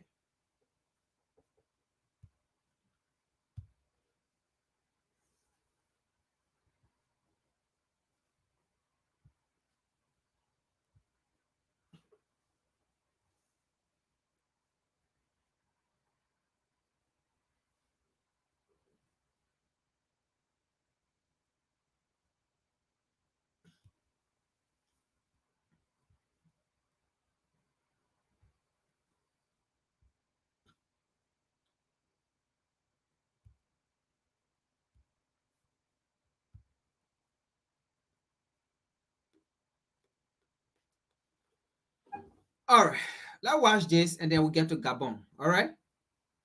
Let's see this. And then from there, we get to Gabon. I don't want to leave this out.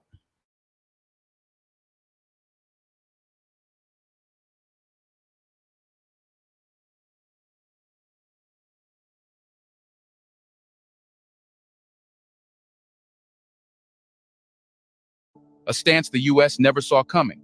The continent is boldly demanding an end to its exploitation.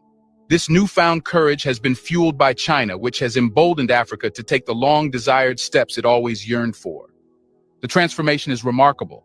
Africa is rapidly emerging as a new powerhouse. It's ending its ties with the U.S., stepping into the arena of competition. This shift poses a significant threat to the West, as losing control over this resource-rich region would be a massive blow. The West finds itself powerless in the face of this changing dynamic. So how did such a monumental shift occur? Let's find out. Recent years have cast a threat over the once promising relationship between the United States and Africa.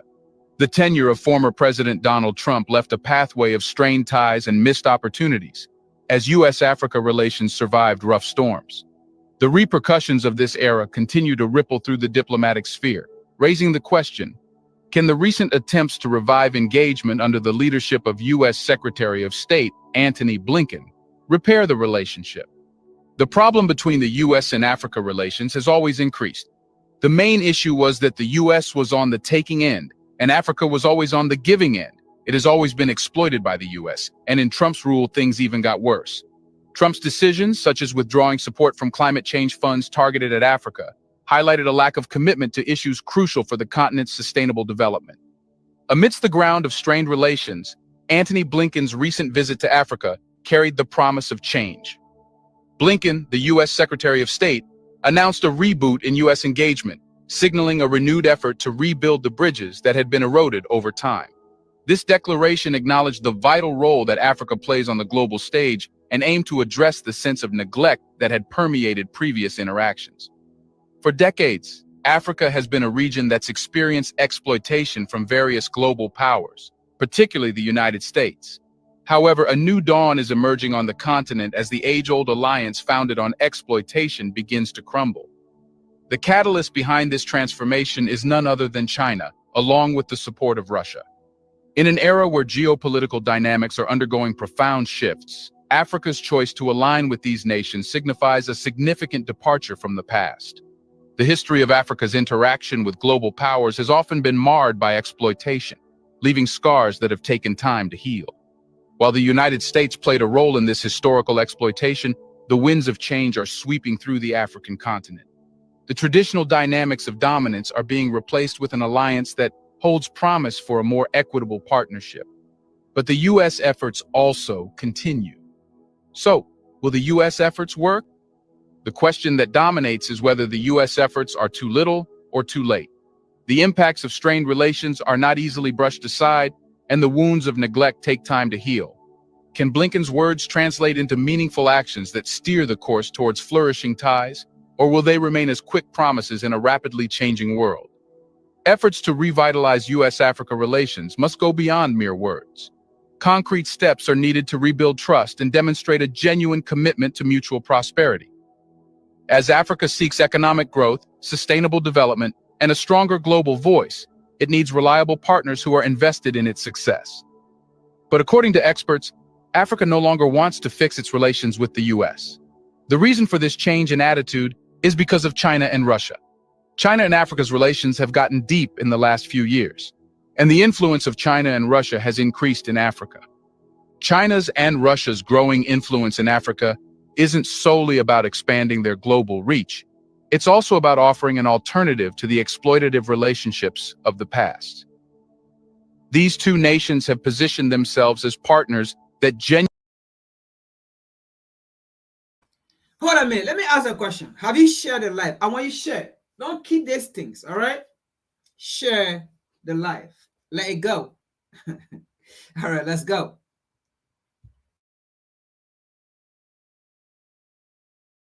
Genuinely prioritize Africa's development rather than seeking to extract its resources without fair compensation. This shift resonates deeply with African nations that have long sought a pathway to progress without compromising their sovereignty. One of the fundamental reasons for Africa's alignment with China and Russia lies in the approach to aid. Unlike previous relationships where assistance often came with strings attached, China and Russia have demonstrated a commitment to empowering Africa without ulterior motives. The aid they provide isn't just about economic investment, it's about building infrastructure, fostering education, and nurturing industries that will lead to sustainable growth. China has provided aid that has empowered Africa a great deal. China's ambitious Belt and Road Initiative has been a game changer for Africa. By investing in critical infrastructure projects such as roads, ports, and energy facilities, China is catalyzing economic development in a tangible and transformative way. These initiatives not only enhance Africa's connectivity, but also contribute to its self-reliance, reducing its dependence on exploitative relationships. Russia's engagement with Africa also centers on mutual respect and empowerment, reliance, reducing its transformative way. By investing in critical infrastructure projects and facilities, China is catalyzing development in a tangible and transformative way. These initiatives...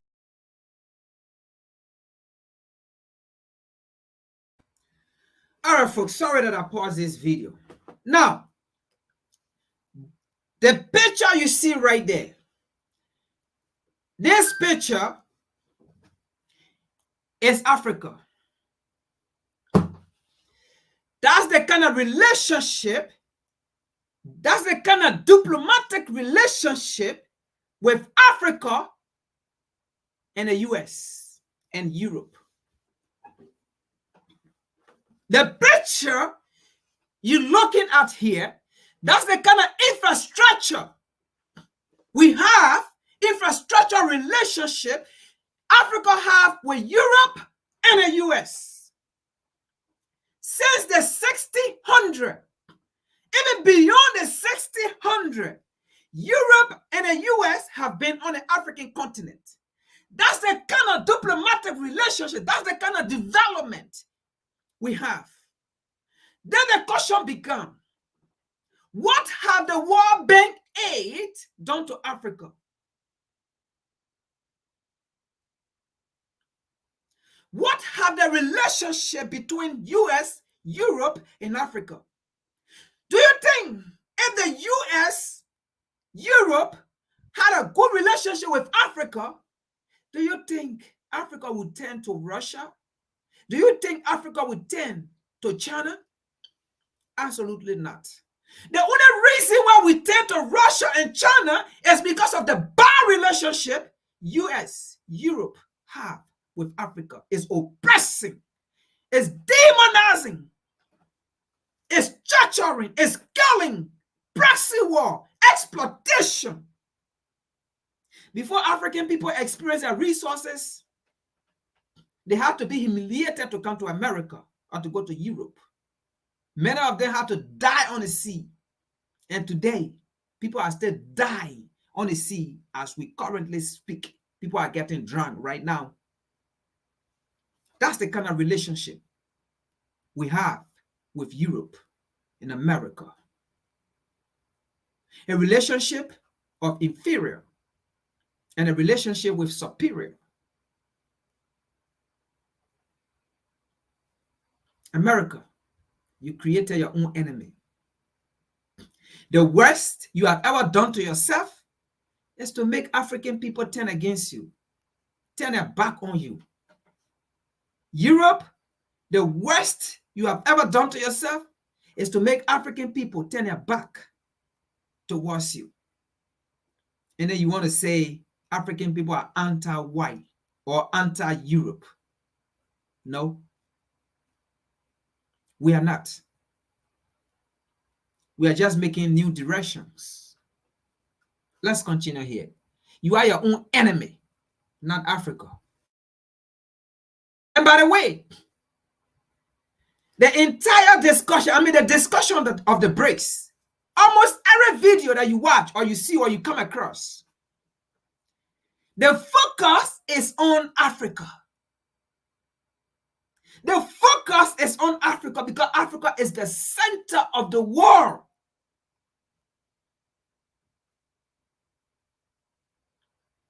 Because Africa has the key to the world. The world can only survive to that extent because of Africa. And that's why Africa is the center of the discussion of this BRICS. Why you think Europe and America, they are fighting so hard? Because these people, they are so proud and arrogant. They can't apologize for their wrongdoing. They can't take responsibility for their wrongdoing. They are so arrogant. They can't. They can't beg. They can't. They can't negotiate with anyone. They can't. So arrogant.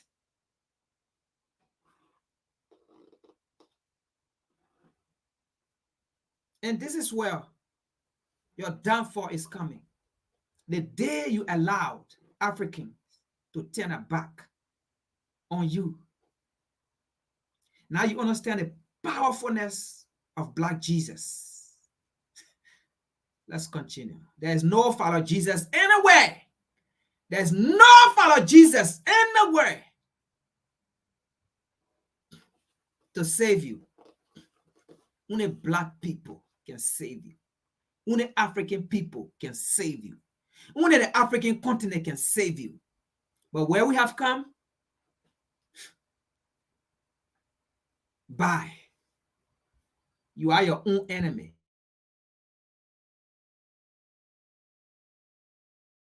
Initiatives not only enhance Africa's connectivity, but also contribute to its self-reliance, reducing its dependence on exploitative relationships. Russia's engagement with Africa also centers on mutual respect and empowerment. By focusing on areas such as agriculture, energy, and technology, Russia aims to help African nations unlock their potential while preserving their sovereignty.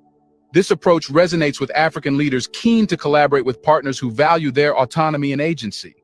Africa's alignment with China and Russia signifies a shift from historical exploitation to a new chapter of progress and partnership. While challenges undoubtedly remain, the course promises greater self-determination and economic empowerment. The continent is choosing collaboration over subjugation and development over stagnation. But will China and Russia be able to save Africa from future exploitation? Before we continue further, tell us, are you loving the video? If yes, please like and share the video and subscribe to our channel for more videos about China's development, power, and influence on the world. Let's continue now. The history of U.S. engagement with Africa has carved a complex narrative marked by exploitation elements. A new dynamic is painting a vibrant shade onto Africa's canvas. The alliance between China and Russia is reframing the narrative, setting a stage where empowerment overshadows exploitation. The core of this transformation lies in their approach to Africa's development. The U.S. has not consistently prioritized Africa's well-being in its foreign policy decisions. The continent's concerns have often taken a back seat, as evidenced by Trump's actions. His administration curtailed foreign aid to the region and overlooked critical issues such as health and food security. Moreover, the U.S. encouraged African nations to make divisive choices amid great power competition while keeping crucial resources and financing out of reach. These actions have raised doubts about America's genuine commitment to Africa's autonomy and development. The promise of Africa's inclusion in the Group of 20 and other economic groupings does little to address the core issue. Africa's development should not be based on U.S. approval. Past instances indicate that U.S. influence over financial institutions can hinder multi-billion-dollar assistance, imposing conditions that undermine true progress. To truly empower Africa, any aid extended should be unconditional and respectful of the continent's sovereignty. Unfortunately, the U.S.'s refusal to embrace such an approach is evident. The words of David Shin, a seasoned diplomat with extensive African experience, echo loudly. Africa has always been at the bottom of the U.S. foreign policy priority list. This prioritization gap raises doubts about the potential for meaningful common ground between the U.S. and diverse Africa. The notion of strengthening partnerships becomes questionable when such efforts fail to materialize at all. China and Russia's strategies align with Africa's aspirations for equitable growth. Their emphasis on sectors like agriculture and energy resonates with the continent's needs. Rather than perpetuating dependency, these nations strive to enable self-sufficiency through skill development, technology transfer, and responsible resource management. The U.S., in its goal of influence, seeks to rival China's presence in Africa. Such aspirations are colored by a Cold War mentality, driven by strategic interests that may undermine Africa's true potential. The exploitation of Africa for U.S. geopolitical interests is undeniable. The rhetoric surrounding destabilizing effects conveniently overlooks U.S.-backed terror groups and militias that have destabilized the continent. The U.S.'s approach of using Africa as a stage for its power play contradicts the genuine partnership that Africa needs. Africa's skepticism toward U.S. promises reflects a reality. The U.S. has consistently undervalued Africa's economic potential and sidelined its vast market influence. This stands in contrast to China and Russia's approach, which embraces a diverse pool of international investors keen on Africa's sustainable development. Africa has decided to choose China and Russia over the U.S., and this will save it from exploitation. China will not allow the U.S. to exploit its ally any longer. We would like to take a moment here and appreciate you all. President been to Bambala before? No!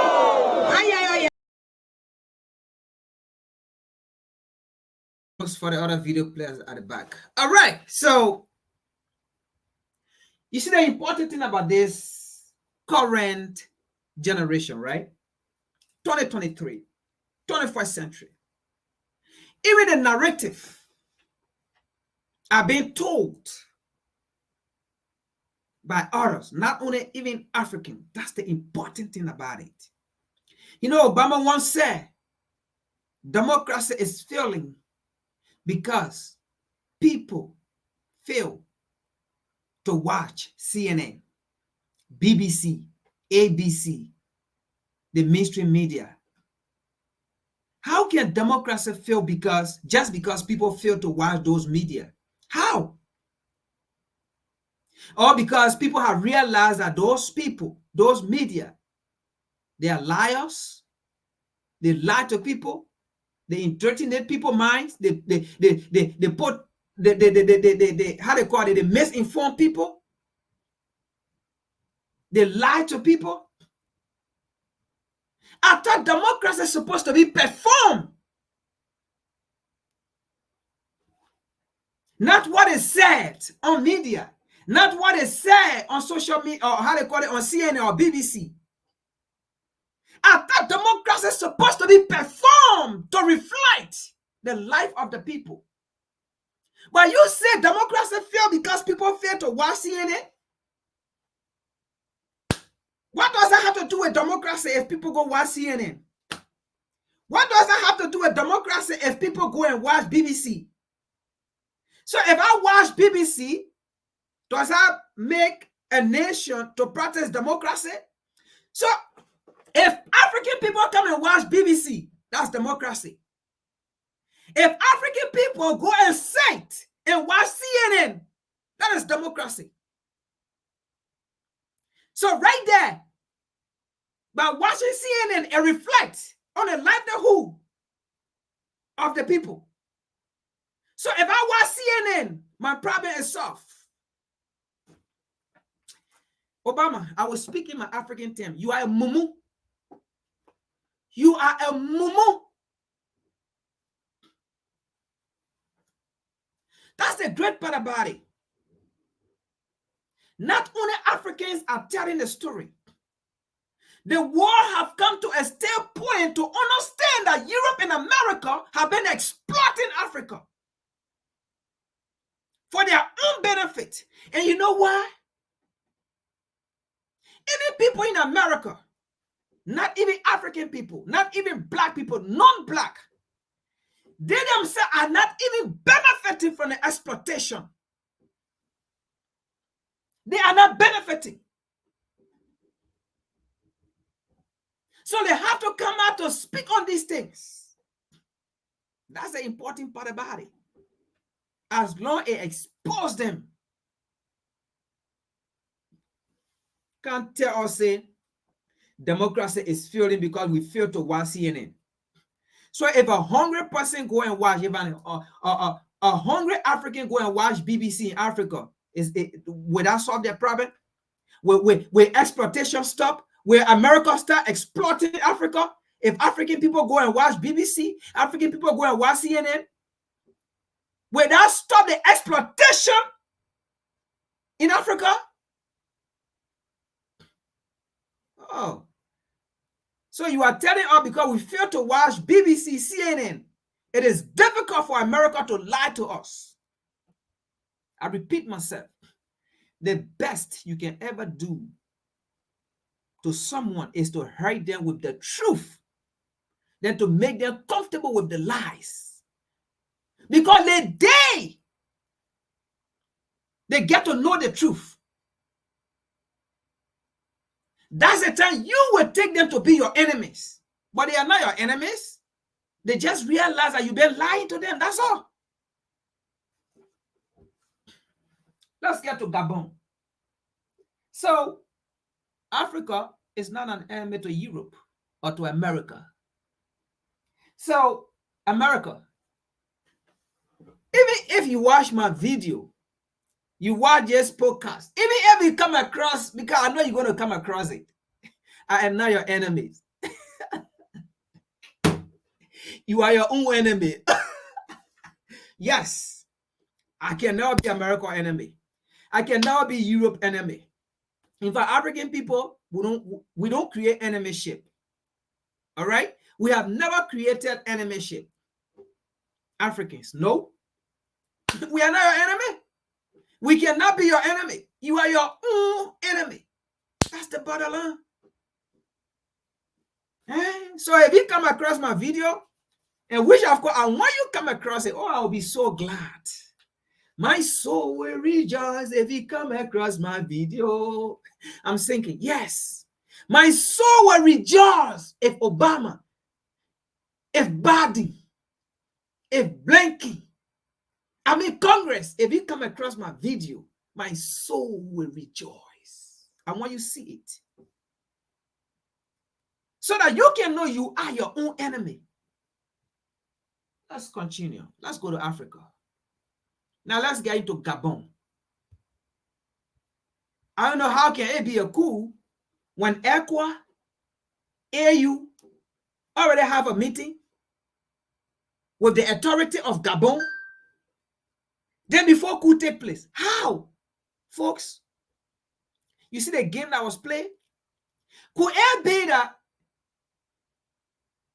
they went and planned this and make it seem that it was a coup because they just wanted to deposit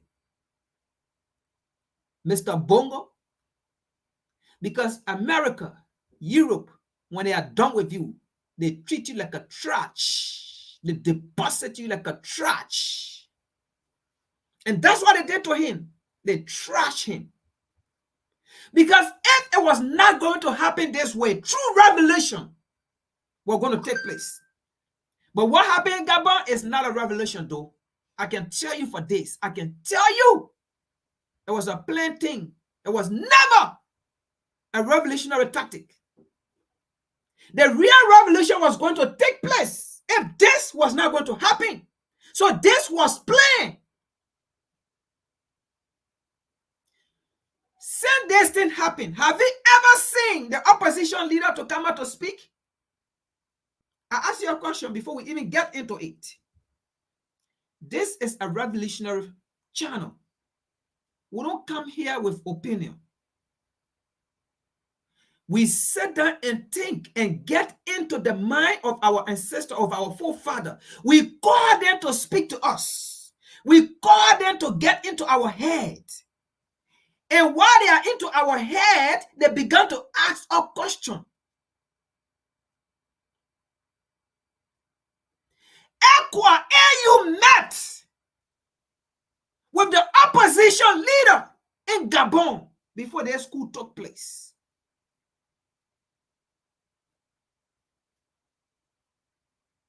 It was something planned. If not, it was going to be real. How can a coup take place? Then the same government get in power. I'm just asking you a question even before we get into it. I want to get into your mind. I want to get into your head. How can a coup take place but opposition are not in power? How can it be a coup?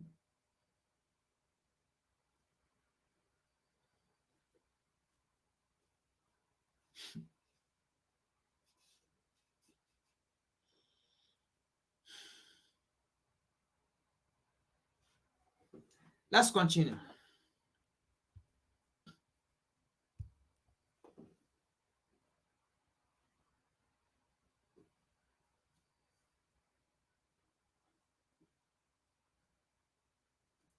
Now,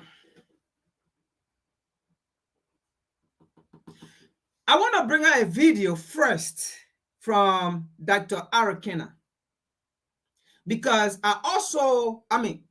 very great lady. We all know her, all right? It was a very great interview. So I want to start with that video so that we can get it and then we proceed, all right? Okay.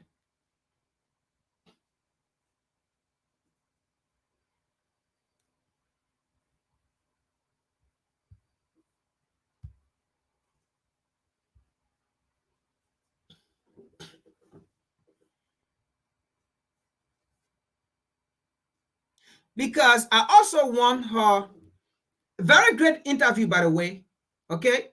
But if only she come across this video, she will get to know the powerness of WCC.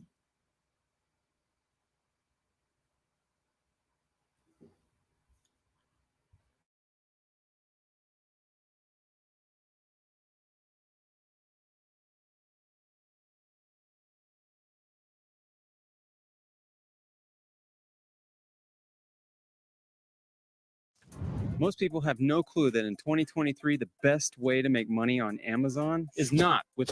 When we end up with. We have a very unique gift for our loyal patriots. We just posted online our newly minted $100 gold bullion. In the capital Niamey this Sunday, the demands are clear. They want to see the French troops out of the country. We don't want the French anymore. We don't like them. They say Niger is a poor country, but when we tell them to leave, they refuse. People are suffering. ECOWAS can increase its sanctions, but we will resist to the death. So what is your solution, my dear daughter? Let's just let things be. We're going to keep trying. We will keep trying. What happens is if Niger does it alone, they're not going to succeed because it's too small a country. It's already fighting against monstrous forces. That is why this moment is calling for everybody to support Niger. We must come together as a continent. We must speak with one voice. If we do not speak with one voice, even those who tried, are you trying to say Kwame Nkrumah didn't try?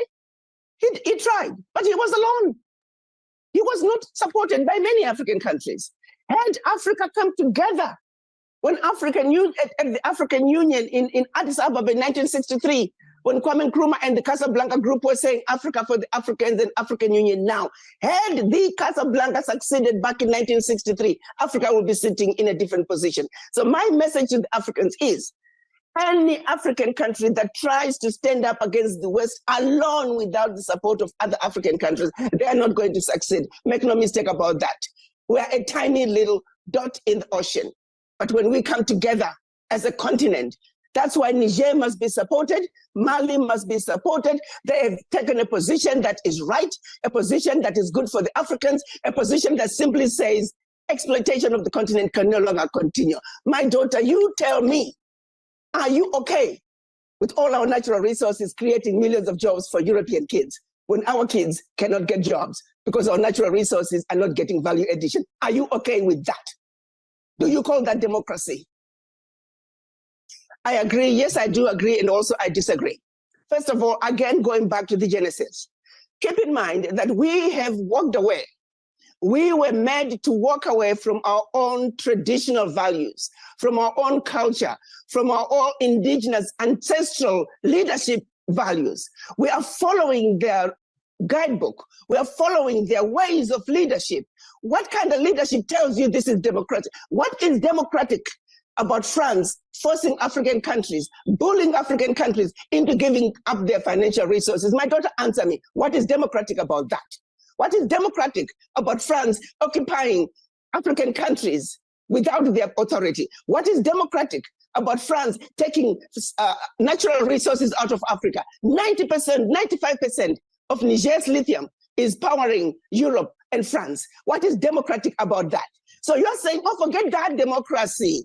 Let's just concentrate on this little bitty democracy. It is stupid. It goes back to the colonized mind. It doesn't make any sense.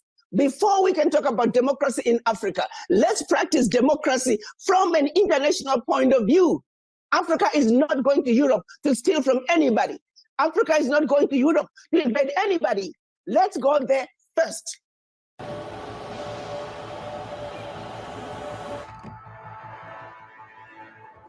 So before you can talk about that, tell me why 90% of Niger is not electrified when their electricity, their lithium, is powering Europe.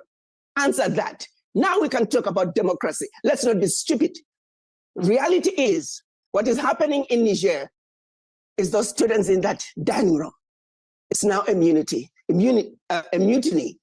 They want to keep their lunch. They're saying this time is going to be different. We just want to keep our lunch.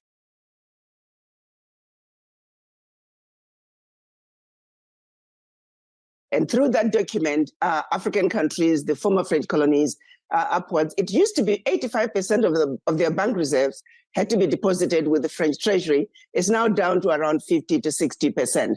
To this day, poor countries are sending their bank reserves to France. To this day, poor countries, the first right of refusal of all contracts, public, private, large, small, French companies, the first right of refusal. To this day, all minerals discovered yet to be discovered, France has the first right of refusal. To this day, those former French colonies, all their military must be trained by France. All their military equipment must be purchased from France.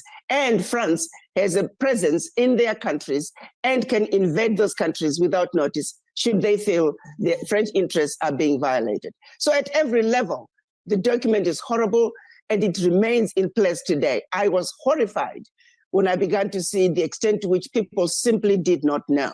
So I made that my mission number one. Because as a medical doctor, if you're dealing with let's say, an accident situation, you first assess the heart. Does the patient have a heartbeat? Is the patient breathing? You don't worry about the broken bone. You don't worry about other peripheral damages. You start with the core. If the patient is breathing, if the patient has a heartbeat, you must revive them, get a heartbeat, get the lungs, get them breathing, and then you can deal with the other peripheral issues. So I felt the heartbeat of what was ailing Africa started with France. If we can deal with what France is doing in Africa, dealing with the rest of the colonizers will be easy, for their roots are not as entrenched into Africa as the French roots to this day. I'm going to start with, of course, the mind, which is where At the end of the day, that is where the problem really is. The legacy of colonization remains to be a serious issue for the African. It is the legacy of colonization that makes it difficult for us as a people to push back. Let me give a very simplistic example, and I use simplistic examples because I want people to really understand what's going on. Using the example of Niger, there is a mutiny in the school cafeteria. The students are sick and tired of a bully who's been taking their lunch for centuries. Finally, they've garnered enough courage. They now have enough knowledge to understand, and they're ready to stand up and push back against the bully. The question then becomes, why has it taken the students so long to stand up and push the bully back? It's because the students have been made to believe that you are inferior. The students have been threatened. The students believe that they're not as good as the bully. The headmaster, some have been smart enough and have tried to push back. Guess what? They were assassinated. But finally, the students now have enough knowledge. Question is, why has it taken this long for the students to have enough courage?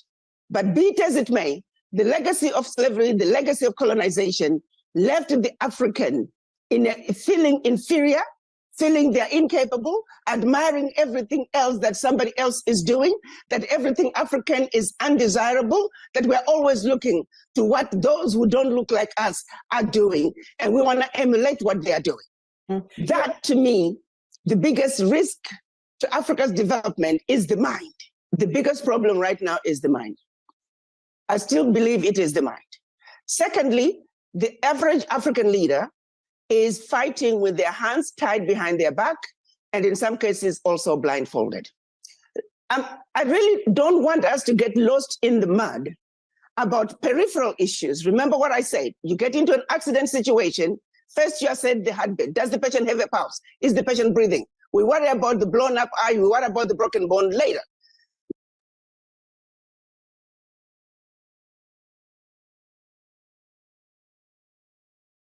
And for Africa, I came to the conclusion that France was the biggest risk to peace and security and overall African development, particularly in West Africa, because of one particular agreement that they would make the African heads of state sign when they were receiving their independence. It was a horrible, continues to be a horrible document that sadly, it has been allowed to continue to this very day, to the serious detriment of the Africans. So I set out to educate the Africans about France. Others would say, why didn't you talk about the British and all other colonizers? Yes, we would speak about them as well. But the one that is leading the pack, the one that is taking the crown of the abuse and exploitation, it is France. And I felt very strongly that if France can come to the table and also renegotiate those contracts, if France can leave Africa, that would be the beginning of true liberation, and I'm talking economic liberation of the African continent. So France is leading the pack because of its deep roots within Africa. IT professionals, what if you could earn upwards of $250,000 a year while working? Because of the agreements that the heads of states were made to sign during independence of Africa. We must go to the root causes. If a president of a country, my daughter, let me take you, you become the president of Nigeria today, with all good intentions, you are told, do not talk about your military, because we got that under our control as France. Do not talk about your financial resources. We control your central bank. We manage your financial policies. Do not talk about your finances. We have that under our control. Do not talk about your natural resources. Those belong to us. All your contracts, we shall choose and decide who builds your country. Now, if you stay away from all that, you are not free to run your country. What do you have? You've given up your natural resources. You've given up control of your financial resources. You've given up control of your military. What kind of a leader are you? I don't care what intentions you have. I don't care how Pan-African you are. I don't care how smart you are. Your hands are tied behind your back and you're blindfolded and you're supposed to engage in a fight and win. How? So I'm saying, before we even talk about how good a leader you are, I can tell you, I was joking with a friend. I said, I'm pretty sure right now, President Bazoum is probably happy Because what kind of country was he leading? He had no power. He had nothing to control. That's a joke of a leadership. So once we understand that, we then go back and say, okay, fine. With whatever you were given, what have you done with it? Now I'm ready to start putting blame on the leader to say, okay, you had a small budget for healthcare. What did you do? Did you at least build one hospital during that year? Now, if it's a foreign minister, a minister of health, who is now failing to do something with that budget for 1 year, that's why we start putting the blame on local levels to say, yes, as a minister of health, you were given a budget. Show us at least one health hospital you built this year. Show us what you have done. So yes, we do have our own leadership issues. Leadership within very limited spaces. And even in those countries that are not former French colonies, we still have major presence and control by the multinationals who existed during colonization. They just went low, but they're still by and large running African countries. They're the ones who are the major employers, and they can manipulate the politics because of their presence within the country.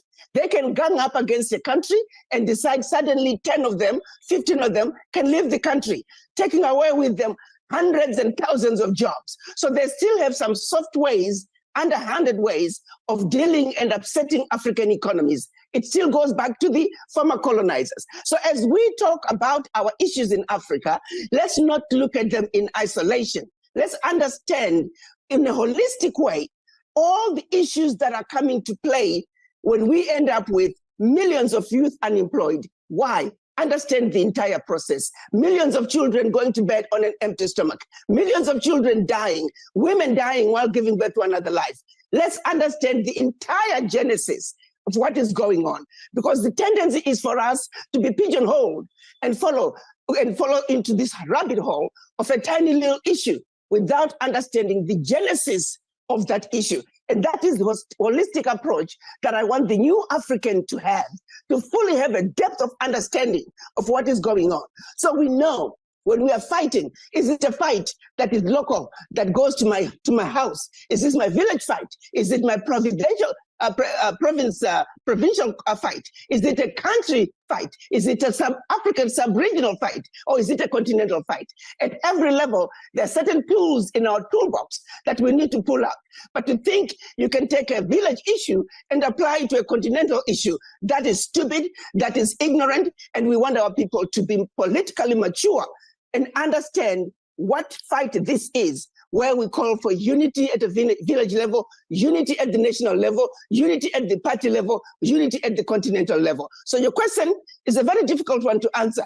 My key point is to say, at what level is this fight? If it is a village fight, I can tell you how to apportion the blame. If it is a provincial level, if it is a national level, it is a continental level. It depends at what level this fight is all about.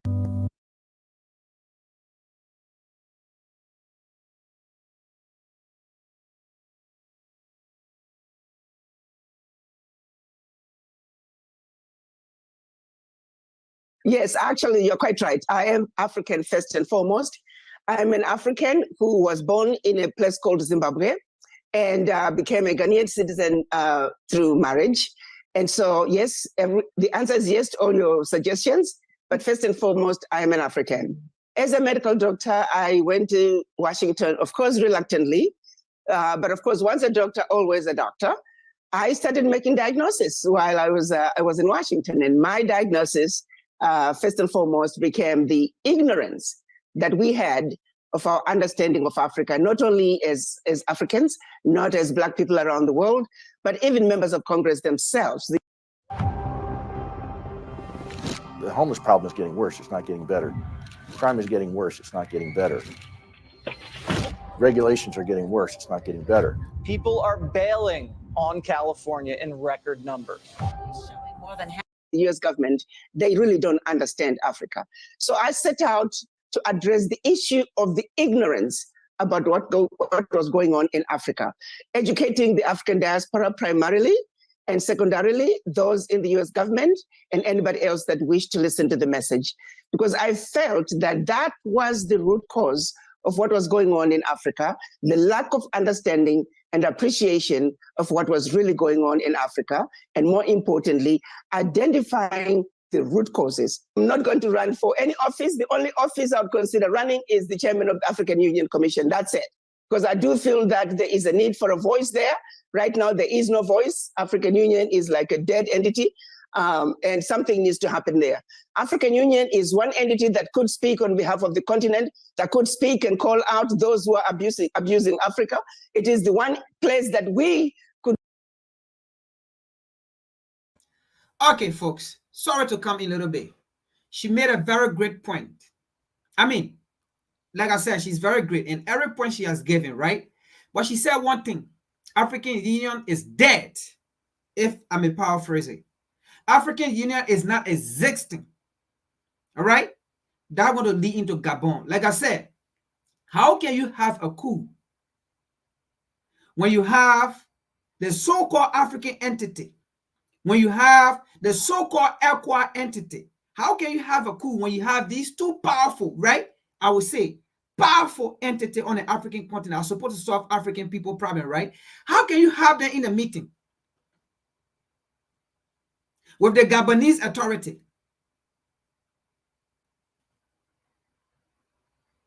and then coup take place? How will they be in a discussion of Gabon? Anyway, let's continue here. That is the what? Okay, no. I don't want to get above.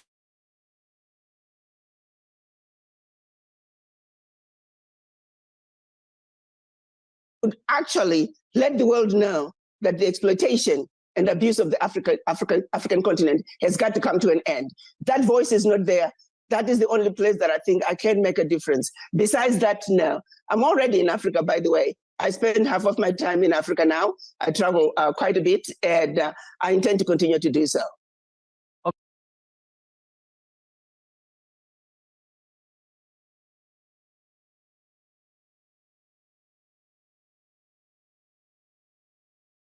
Let me tell you the honest goodness truth when it comes to the African Continental Free Trade Agreement.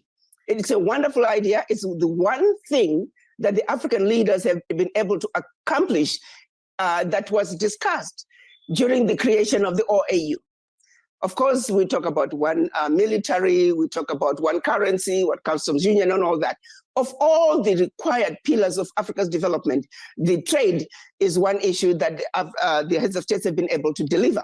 However, here is my biggest fear. As long as there's no free movement of people, it's going to be very difficult to implement the African Continental Free Trade Area.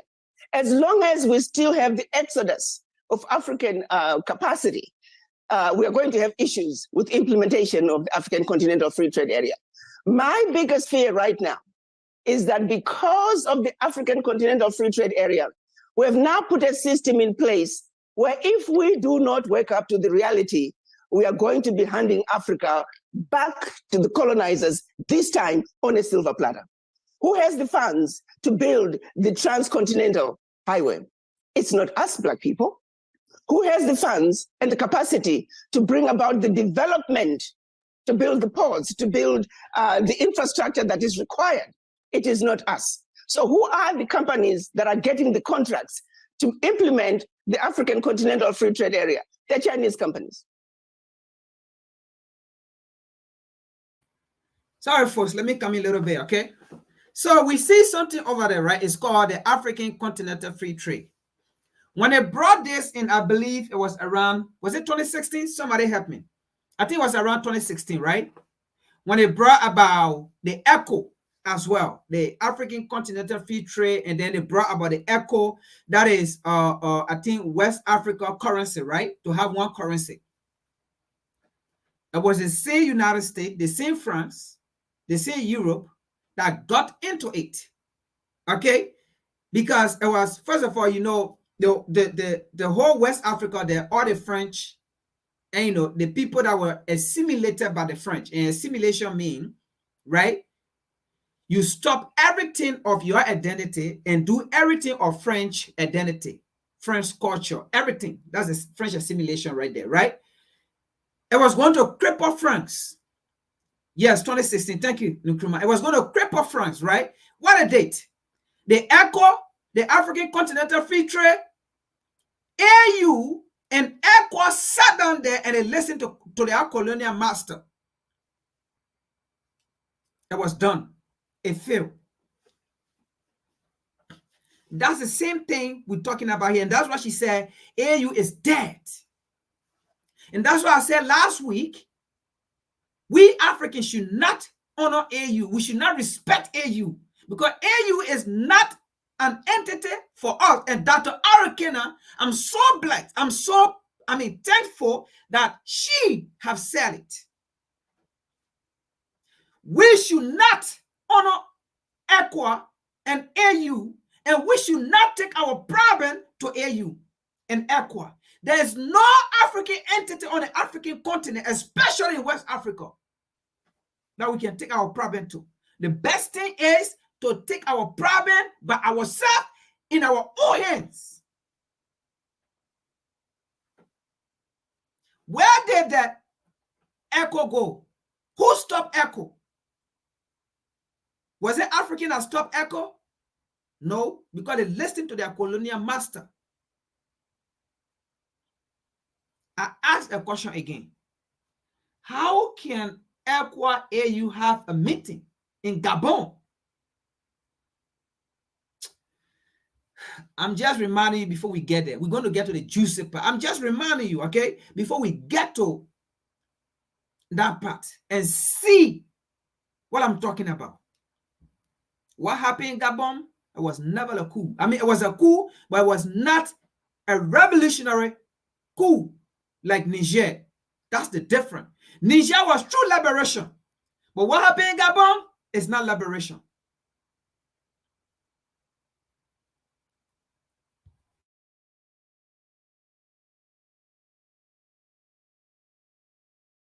There are Middle Eastern companies. There are European companies. There are Indian companies. It's everybody else except us.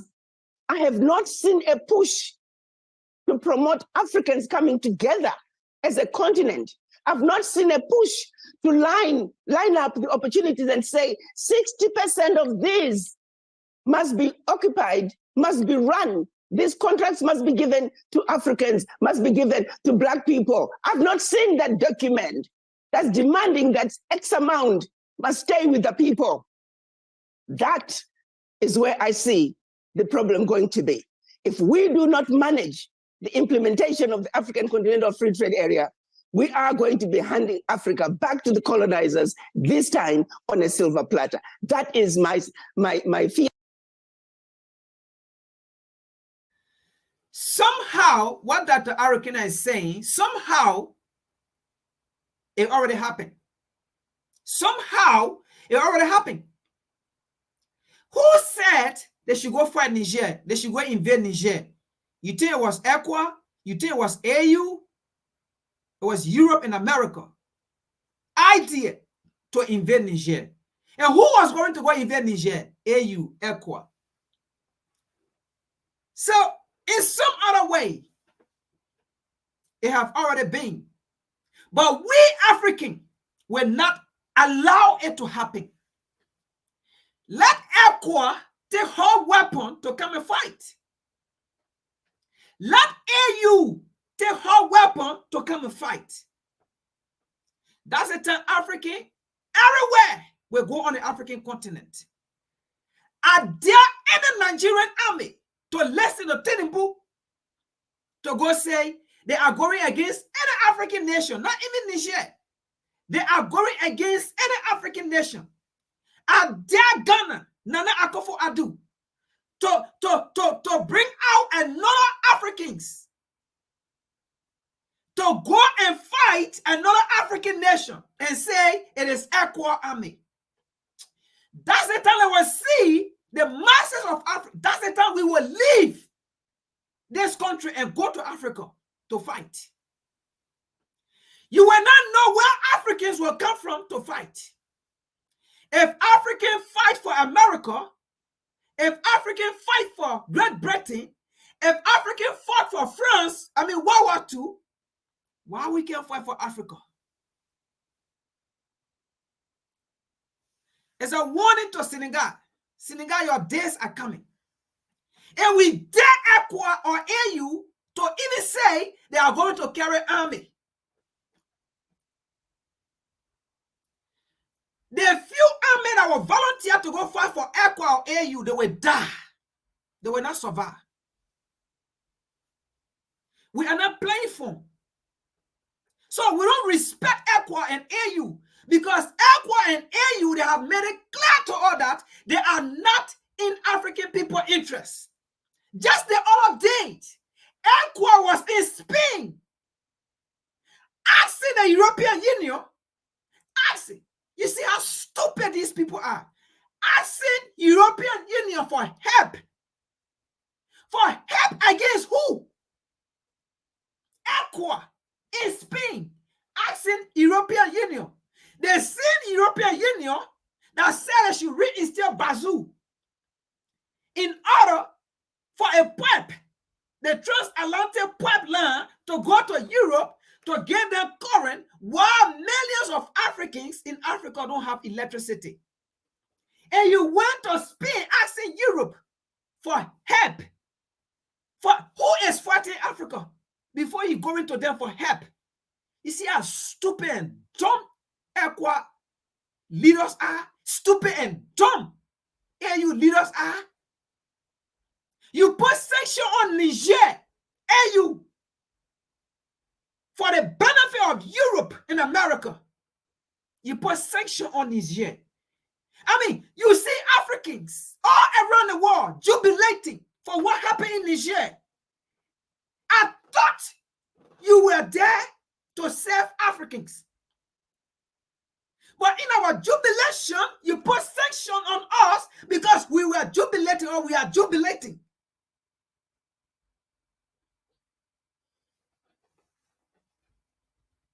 The mistake you have ever done to go against Niger, you have been dissolved. You have been exposed.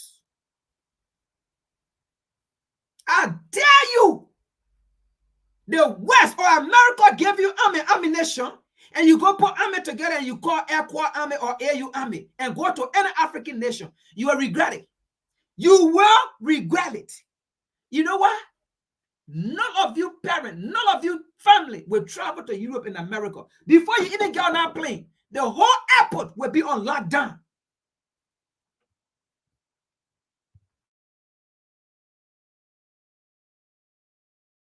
Yeah, and I hope it does not come to fruition. We need to make sure that we speak very strongly to it. We need a document that says at a minimum, 60% of all the contracts must go to the Africans. And then we set out a plan to make sure that the Africans are educated and informed about the process of getting these contracts. We must also be very clear about how to mobilize the funding so Africa can be built by the Africans for the Africans. We do not mind foreign direct investment. We do not mind our friends coming to help us, but Chinese do not look to outsiders to build China. Europeans do not look to outsiders to build Europe. No one else looks outside their region to build their regions. Why do we Africans, why must we always look outside? But also, the Secretary General for the African Continental Free Trade Area must go the extra mile to educate and inform the Africans and also open doors for those opportunities for Africans to build the Africa that they want through the African Continental Free Trade Area. If that is not done, colonization 202 is around the corner. Development, but again, it has to be managed. My understanding of that development bank is that the funds will be given to the country, and then their job is to follow behind and monitor the process and the manner in which the funds are being used. I think it's a good step in the right direction. I was actually able to meet with their one of the directors for that bank, very jacked up lady who understands Africa well. So I think if we do our part as Africans, that's actually a very good thing. But we must also do our part. The problem with us Africans is always implementation on the ground. So it's about education. It's about really coming up with a special focus and talking to the people. Let them get a buy-in from the people. Because once people have a buy-in, it's easier for them to move forward. But if the monies are just flooded into the country without the buy-in from the people, without really letting them know, not only from their own little community point of view, but they must look at it and say, what I'm doing is not only for my community, but it's for my country, it's for my SADC region, and it's for my continent. Let people feel proud of what is going on. Let them understand that what I'm doing right now is actually a fight against the Chinese. It's a fight against the Europeans. So when we go to the world stage, we can stand up together as Africans and say, look what we have done. Just to the extent that the Chinese are proud of having built the China that they built. We too must have that spirit. So that spirit must be cultivated from a village level, from the country level, from sub-regional level, and ultimately to the continental level. So as the funds are being pushed into Africa, are we educating our people? Are we making our people feel proud of what they're doing and the effects of what they're doing, how it percolates to a better Africa, which is what we want? So yes, the bank is a good thing. It's a good starting point, and we can actually use it to benefit our participation, and by our, I mean us Africans, our participation in the implementation of the African Continental Free Trade Area. Great outcome, but it must be nurtured.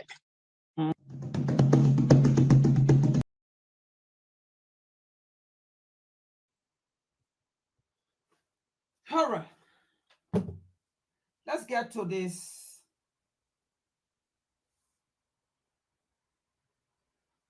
Let's get to Gabon. So that's it right there. The premise have already been set.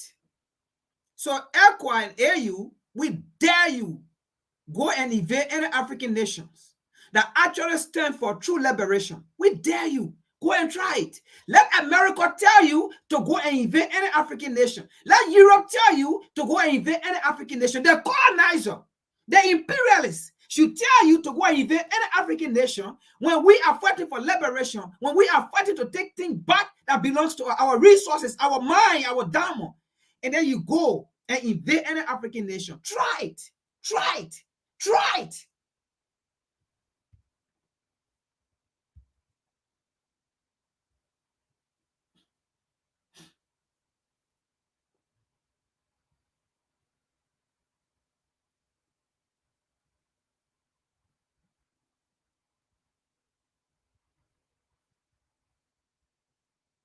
All right.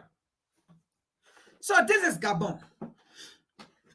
It says African leaders work on respond to Gabon military coup ousting President Bongo. Right? Right? Very good. And by the way, this is from CNBC, right? This is not even an African source. It never came from an African writer, right? It came from the same imperialist, right? Very good. Let's continue here. Now, this is the garbage. Because I call him garbage because his colonial master already put him somewhere as a product that we are done with you, right? Let's continue here. Look at this, folks. Folks, look at this, all right? Look at this right here. And then we're going to analyze this whole Gabon situation and see the difference from Niger. Like I said, me as a revolutionary, I do not believe the situation in Gabon was actually not knowing. It is not a revolutionary means. It was something that was planned. Because this was right after election, right? Okay, let's continue here. Then we're going to discuss it. Now, I wasn't the one that wrote this. It came from the sea imperialists. I did not write it, right? Now, listen to this. African leaders, well, I mean, first of all, look at the word. English is not my language, right? English is not my language.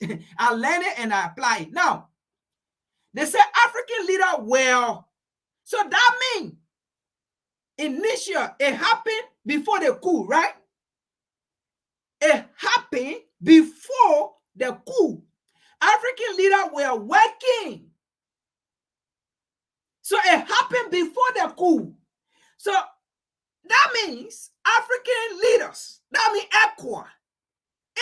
you knew about the coup, that means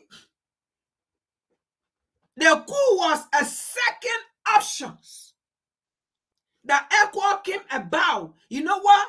What can we do so that, because this is an election, and the Gabonese do not want this individual. They want the opposition leader. Folks, have you seen the opposition leader to come out to speak? No, right? If a coup happened, especially, this is a family that have ruled this country for 55 years. Why will a coup happen and then a cousin to the family go back in power? Hello? Are you understanding me here? Why will a coup happen and the opposition is not in power? But the cousin to this family, the cousin is in power.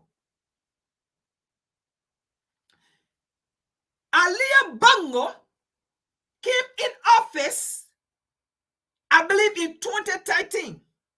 No, 2013 or something like that, right? No. Yes, I believe 2013. After the father has served 6 independent days. So, but Gabon only have 2 presidents. This man who was out there, and then his father, after his father died, he got there. Now, listen again. Let's read again. Let's read again. All right? Let's read again. Like I said, English is not my language. I learn it and I apply it. It says African leaders. That means ECOWAS, because not all African leaders here. The only African leaders Europe and America respect are the puppet leaders. So those are the people they're referring to here, which is ECOWAS and AU. All right? So they say African leaders were, that means before the coup, African leaders were working on a response. What kind of response? What kind of response? African leaders were working on a response on Thursday to officers. The officers, you know who they're talking about here, right? The security. The security.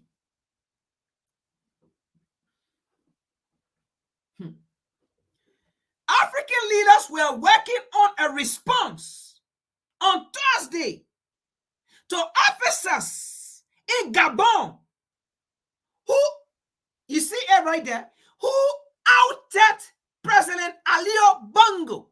So you understand that, right?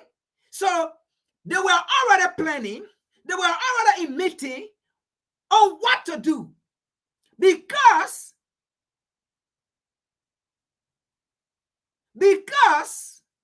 the imperialists did not want for the opposition to come in, because their access, I mean, the resources that they loot in our country, that's what they call their access. Europe access, America access.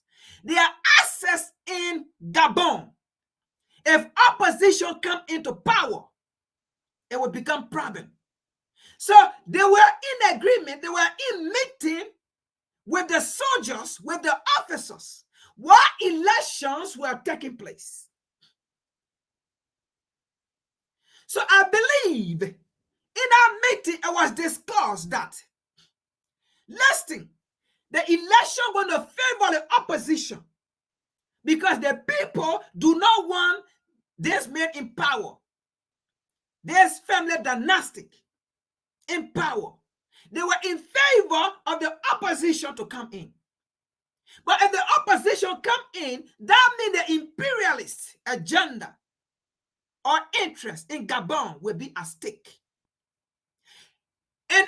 ECOWAS and AU, being a puppet organization bought by the imperialists, they have to go by the order. And this is election time. So, if they allow the election process to go through,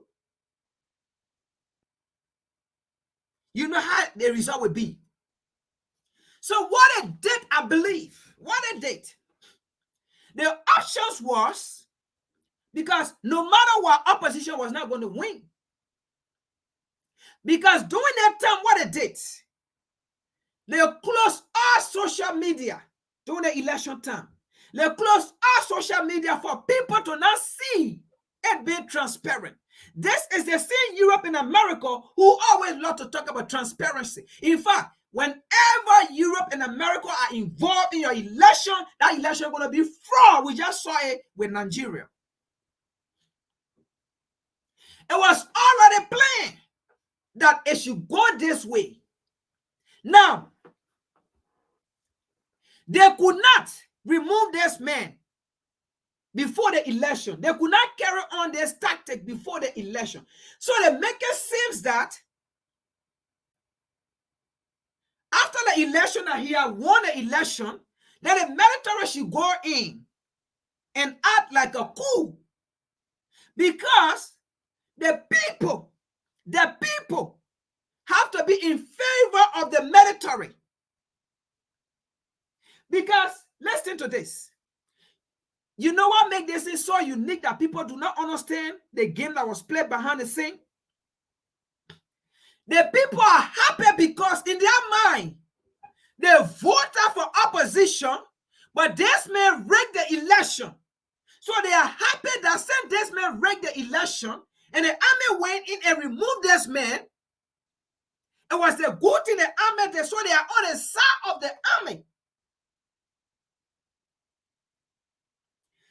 But if they was going to remove him, and the army was going to remove him before the election, the citizens in Gabon was going to be angry. Because if they were going to remove him before the election and the military come in, the citizen was going to retaliate. Now you understand why the opposition leader is silent, right? This is WCC. This is a Revolutionary Punctuation Educational Lecture Series. We think beyond. So if they was going to do their school before the election, the military was going to come in. And the citizen was going to get angry. Opposition was going to get angry and get on the street. And the citizen was going to back opposition. And opposition was going to be the favorite. And then now it was going to be forced to go to election. And opposition was going to go into power. But the way they did it this way, it gave no chance to opposition to do anything. Because the citizens already behind the army already. Because in their mind, the election was rigged and the army went in. So there will be no way for opposition to get a voice if opposition want to do anything, because the citizens going to say all we wanted was how to call it, not Bazoo, but was Bongo to be out because he rigged the election. Now you understand what's going on here, right? This was the game AU and ECOWAS played behind the scene. That's why they said African leader. You see, look, African leader who want to be puppet to the West. This is how the West always going to expose you people. They wrote this. They expose you that you were already making plan on what should happen. They expose you. You see why being a puppet is bad? So African leaders were working on a response. So that means they knew opposition was going to react. So that when they start working on it, so African leaders were working on a response on Thursday to officers in Gabon who ousted President Ali Bongo and installed a general as head of state, while the country opposition, you understand, be with me, while the country opposition said it wanted to work with the junta to find the best way forward. Now, before the coup took place,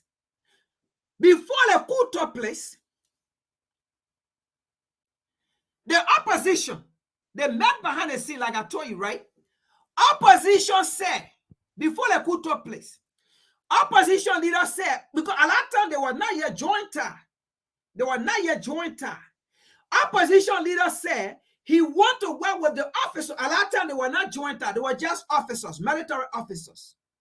He want to work with them. I believe the reason why he said this, because he had the hope that he was going to be the next president.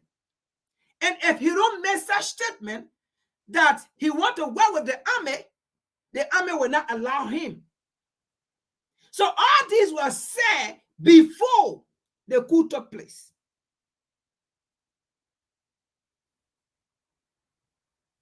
Now you understand what went on here, right? Now you understand this was something planned, right? So this was discussion done before the coup. So how you going to have a discussion with the military, with the opposition? So after the halt from opposition, the new opposition will not be on their side. I believe they went and sat down with the army and said, listen, opposition is not on our side. Opposition is not going to agree to this. And all of these, I believe, were directed to them by the imperialists, by their colonial master, by Europe and America, by France. Them were all directed to them on what to do.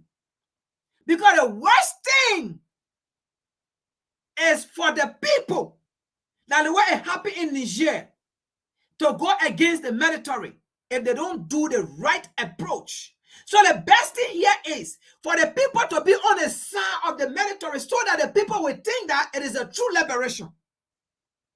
But how can it be a true liberation and you put in the same family? All right, folks. I'm not going to read the whole thing. All right? So now, you understand what went behind the scene. You understand what went behind the scene. Have you seen the opposition leader come out to speak? No. But they put family of the same people into power. Now, let's continue here and see. Let's dig deeper into this whole thing and see. But at least now you understand how AU and ECWA have been exposed by the same colonial, by their colonial master. They have been exposed. Now you have seen that they exposed them, right? You see it. Let's continue here. Let's see something here quick, because we're running out of time, so I can't read our whole entire thing, but the information is there. We're running out of time. But at least you see it. You agree with me now, right? Let's continue. Now, let's see something here as we continue to go quick. Okay? Another evidence that these things was planned. Another evidence. Look here. Look here. Look here. Look here.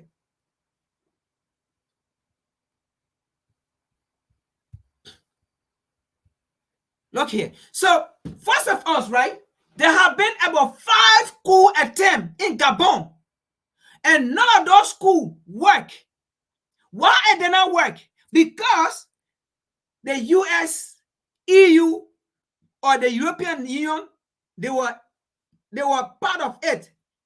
They were protecting the government. That's why it did not work. So they control the military. That's why it did not work. They control the military. So with Niger, they did not control the military. So you see the difference. With Niger, look, let me tell you something. Any military coup, as long it is not being supported by Europe and America, it will work. It will not fail. It will work. Why would make it fail? About 5 coup attempts in Gabon, It did not work because US were involved. Europe were involved. And this time around, they were involved. It was planned. It was planned. If it was not planned, it was not going to work. If it was never planned. They succeeded because it was something planned. Look at here. It says US troops in Gabon remain focused on Congo despite local coup attempt. Now, this article is not in reference to the recent one that just happened in Gabon. Okay? This was 2019 report that came out because there was another coup 2019. Okay? Up to 2023, there have been about 5 or 6 coup attempts in Gabon. None of them work. Now, listen here. Because the US always says, right, they are there for Africa. Listen what the US said here. Now, first of all, you see what they said here, right? US interest in Congo. Now, listen to this. Listen to this.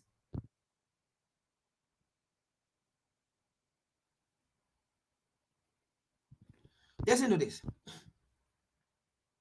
A failed coup. Anyway, listen to this. A failed coup attempt. This is 2019. A failed coup attempt in Central African nation of Gabon hasn't yet changed the mission. Now listen to this.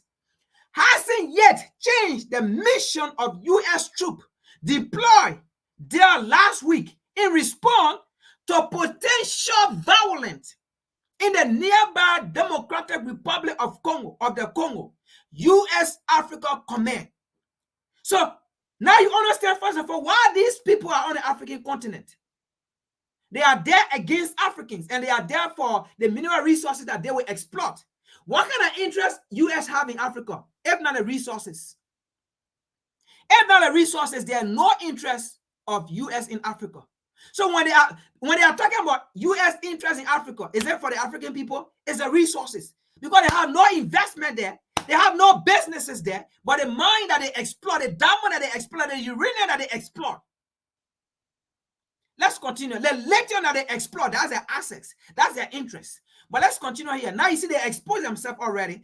On Friday, the White House said it has ordered about 80 combat-equipped military personnel to Gabon in concern that election in Congo will result in violence. So now you see it, right?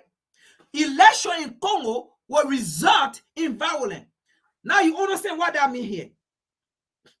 If the election result do not go according to the will of the people, there will be violence. So henceforth, the U.S. have to be there to fight for U.S. interest, to threaten the people. If the election result in America don't go according to the will of the people, do you see other foreign nationality or foreign army come in U.S. to come and fight for their interests? Even though other nations do not even have interest in America. So you see it.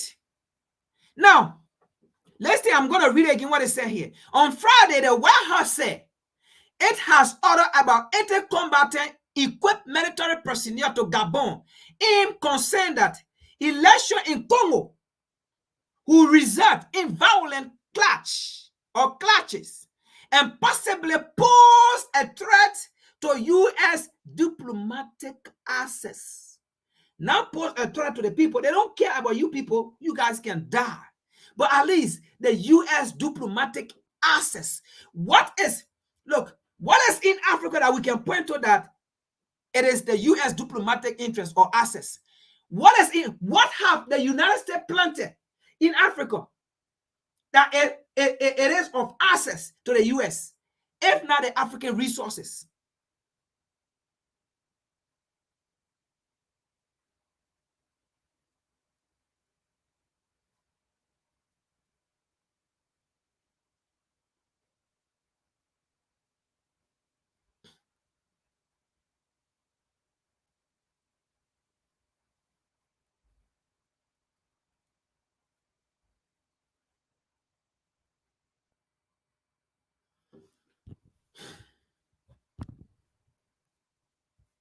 Let me take this out.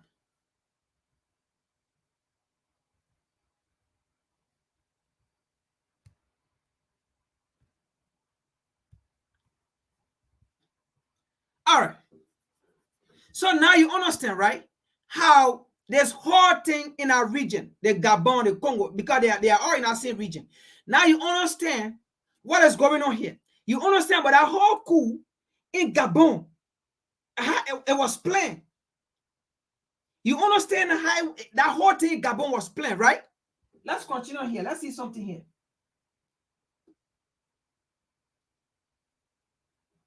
Let's see something here.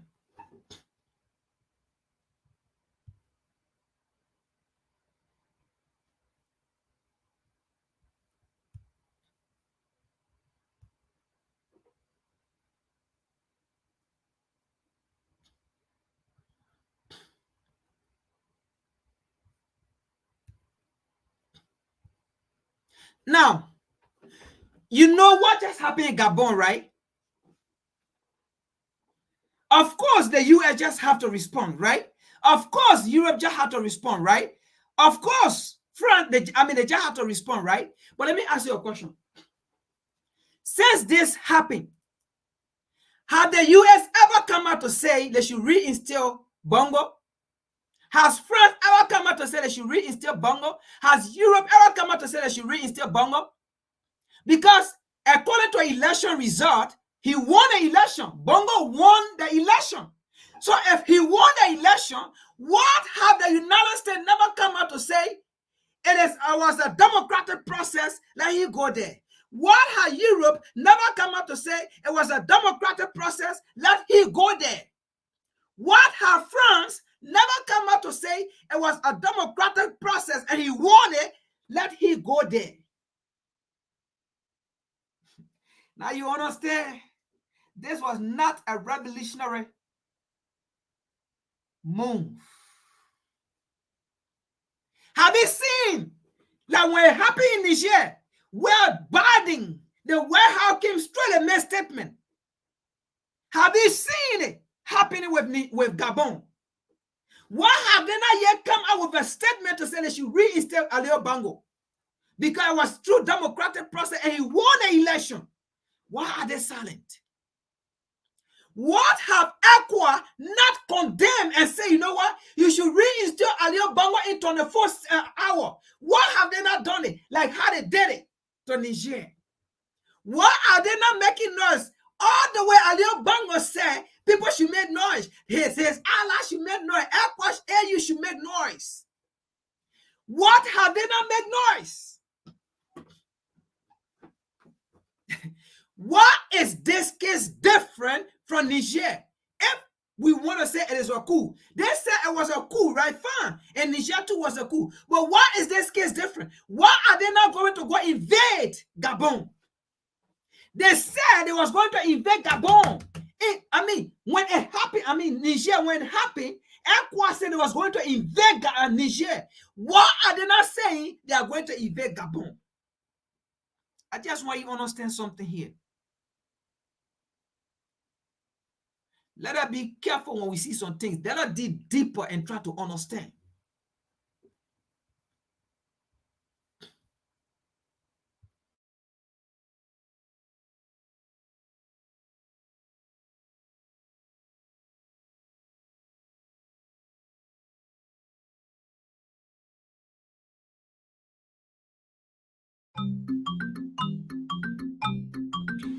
Picture the scene. Mom, why... In other world news, the coup in Gabon is being condemned by the United Nations, the African Union, and France. Military leaders have appointed Army General Brice Oligui Nguema as transitional leader. Deposed President Ali Bongo is still under house arrest and the government has been dissolved. Bongo has been appealing to his people to rise up, but his downfall on Wednesday sparked jubilation across Gabon. The Bongo family has ruled the oil-rich but impoverished country for 55 years. Nicholas Haak is following developments from Dakar, Senegal. Celebrations on the streets of the capital Libreville. Gabon free, Gabon liberated, they chant. Crowds waving palm leaves in a sign of victory hug Gabonese soldiers hours after they carried out their coup. We are so happy. There is a sense of joy. We are waiting for this moment for so long. We suffered so much. Officers. Sorry, folks. Now you see, like I told you, right? They did it in a way so that because the people did not want Mr. Bongo already. So they have to be calculative in doing it because they have to make sure it looked like a coup so that the people will support the army. Because if they was going to do this before the elections, the people were going to demonstrate because the people who have said, we did not vote. We wanted to vote for our candidate, which is the opposition party. And because they knew if the opposition party come in, United States or France or Europe assets, so-called assets, will be in threat in Gabon. And they did not want for their assets to be in threat. So the best way was, you know what? Let's just do it through the election means, but we're going to say Mr. Bongo won the election. And then in our process, they will go and do coup because the people have to be on your side. Because if we say Alio Bongo won, the people will be mad. So once the people are mad and you go and do coup, the people will be happy and they will be on the side of the army. The worst thing is for the people not to be on the side of the army. So you understand what's going on here? And the tactic exactly work. Why do you think opposition is still silent? If this thing was done with good faith. But let's continue here and see what I'm talking about here.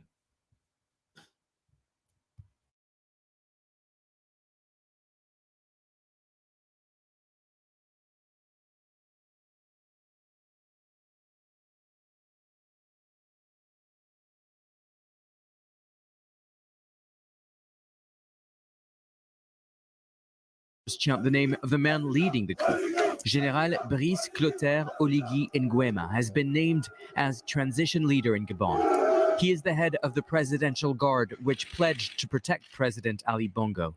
A close aide to Bongo. Now, first of all, you see how he was a puppet. So, again, let's think killing here again. Look at Emmanuel Macron.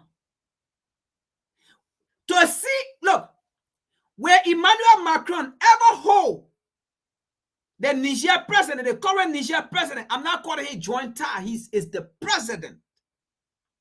Where Macron ever hold the current Niger president hand like this. Where Macron ever hold the current Malian president like this. Where Niger ever hold the current Guinean president like this. Only a puppet. Because Macron, I mean, this man protecting his assets. That is Alio Bongo. In fact, he's parallel. And Macron has security. The security could have walked this man. But Macron is walking this man. And in the mind of this man, the slave, because he's a slave, in his mind, his slave master loved him because the slave master hold him. The slave master is guarding him. So in his mind, he sees himself as the superior. So you see what's going on right there. So the man that is in power after the coup, he is a relative to Bongo. Why would a coup take place and you pull the relative of Bongo in? The same relative that had ruled for 55 years. And you put another relative who had ruled for 55 years, you put another relative in power again. You call that coup? So you see how the whole thing was planned. You see how the whole thing was planned. And they used ACWA and AU. You see how it was planned. You see how it was planned. Let's continue.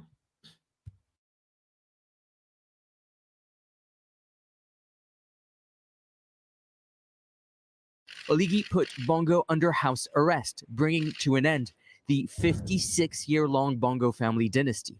Ali Bongo, once seen as strong and invincible, appearing desperate and alone, appealing for help from his palace where he's being detained. So I'm calling you to make noise, to make noise, to make noise, really. I'm thanking you. A call that has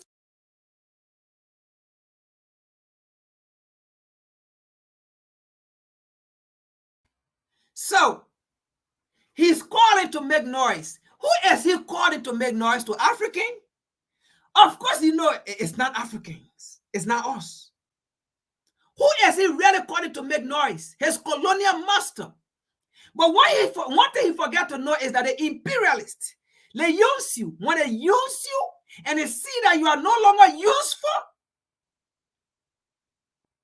they trash you. They're done with you. That's the work of the imperialists. That's how they do it. They will use you, but by the time they know you are no longer useful, they have two options. They kill you. If they can't kill you, and they know they don't want to kill you, okay, to increase problem, right? They just leave you. They just dot you and leave you. And then now, your people, if they are not sensible enough, they go and take the crime. Because people are already mad with these idiots. So they left him and say, you know what? Let his people do him. Let his blood get on the hands of his people. So now he's in a cave, calling his slave master to cause noise, to make noise. But not knowing his slave master betrayed him. His slave master were the one that did this to him. And he's calling unto them. African leader, take note. You African leader that have been puppet, take note.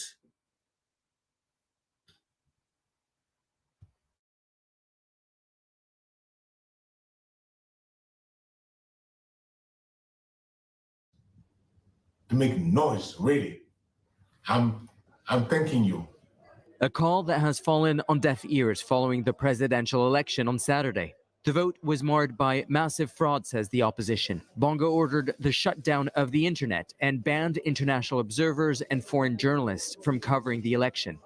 When Bongo's re-election was announced on Wednesday morning, the soldiers seized power. The newly formed junta revoked the election results, arresting dozens of electoral officials and accused them of treason. We have decided to defend peace by putting an end to the current regime. The general elections of August 26th, as well as the truncated results, are cancelled. The borders are closed until further notice. All institutions of the Republic are dissolved. The African Union has condemned the latest coup in the region, but the Gabonese people... Would you believe that doing a simple 5-minute trick just once a day can raise your credit scores? And well, Brice.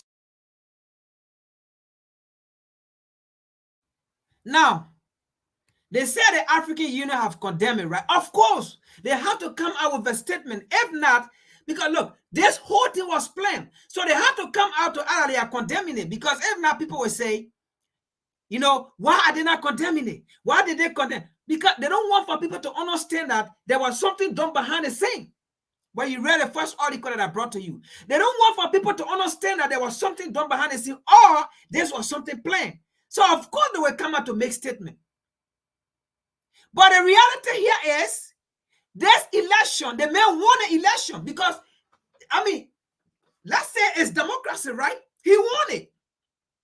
Why is America not talking that they should put this man there? Why is Europe not saying they should put this man there?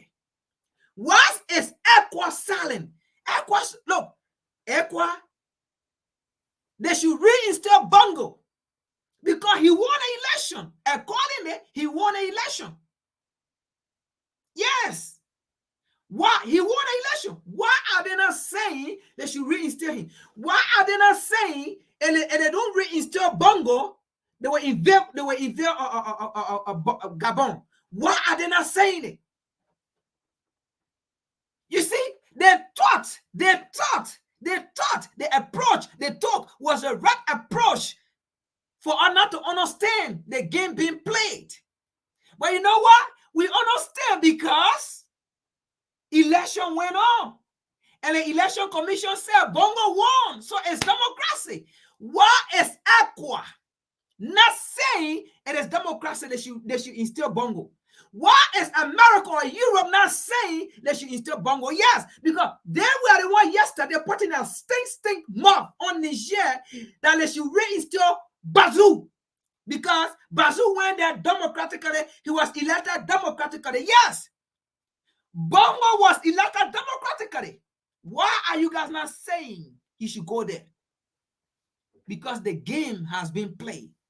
Come talk about AU already made comment. Who gets time for AU comment? First of all, we as Africans, we do not believe AU when AU made comment. You know why? Because AU just revealed herself. ECOWAS just revealed herself with the Niger situation. Let's continue here. This thing was planned.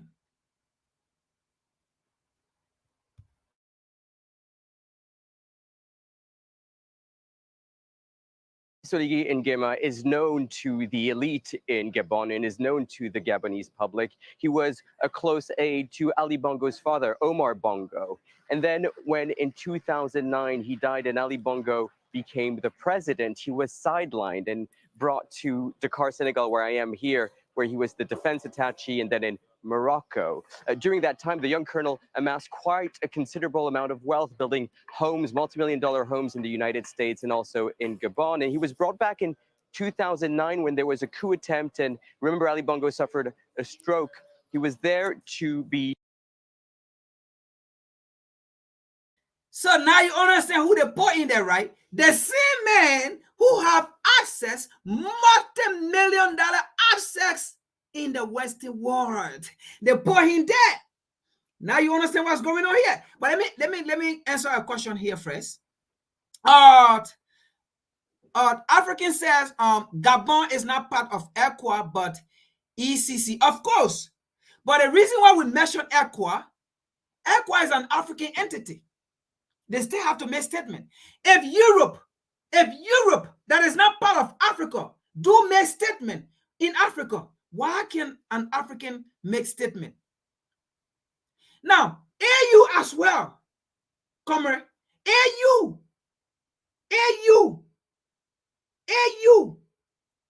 is the one superseding the entire African continent. But AU today put sanction on Niger because of what the Nigerian have taken a step off.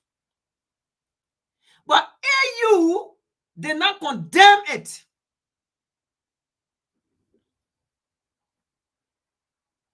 You see it?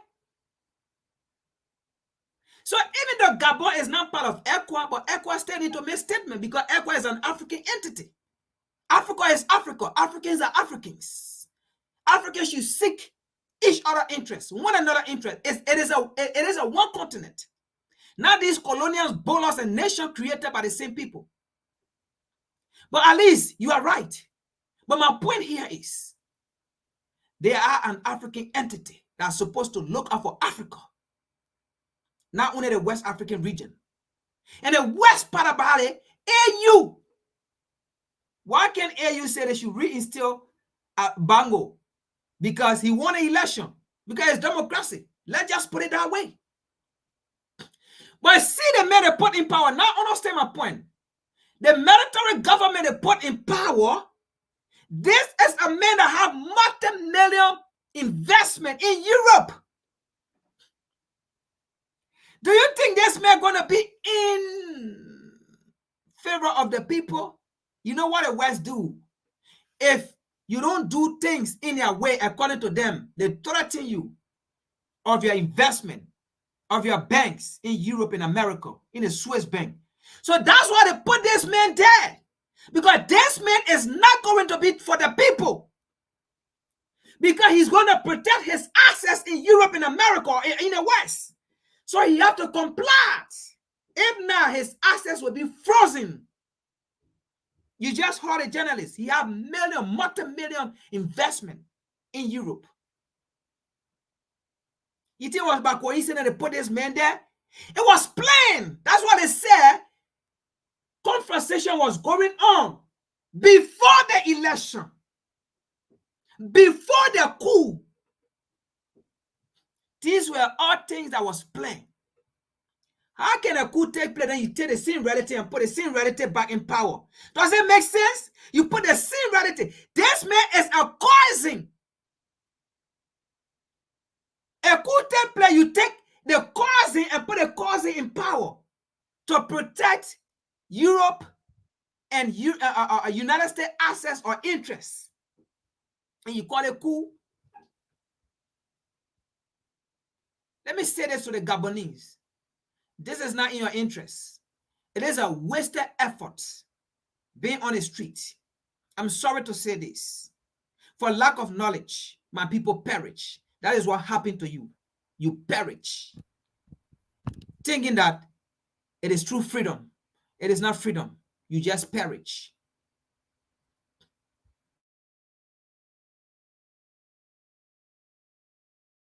The head of the presidential guard, in effect, trying to protect the Bongo dynasty. But it turns out he was the one to bring an end to the Bongo dynasty. And so he is distant enough from the regime to appease those that are critical of the regime, to be legitimate to those that are critical of the regime. He arrested the son of Omar Bongo, announced that some of them will be charged with high treason.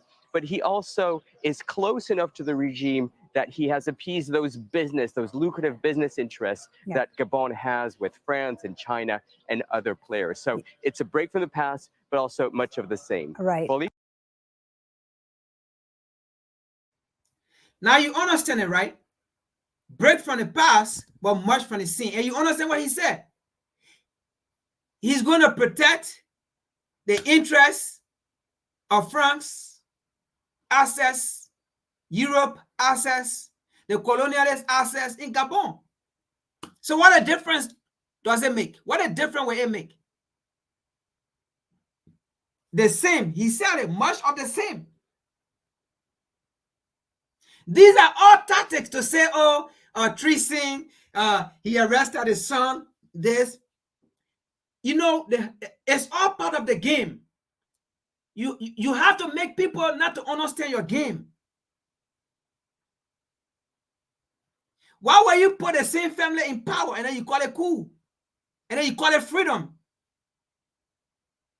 Come on, man. Let's stay here, folks.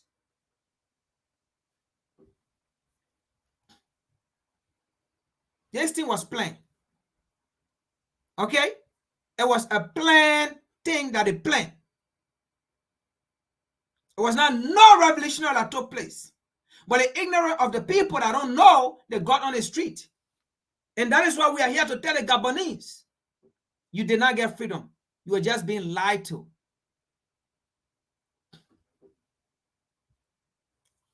The oppressor just saw it that if they were not going to play these tactics, the opposition was actually going to win.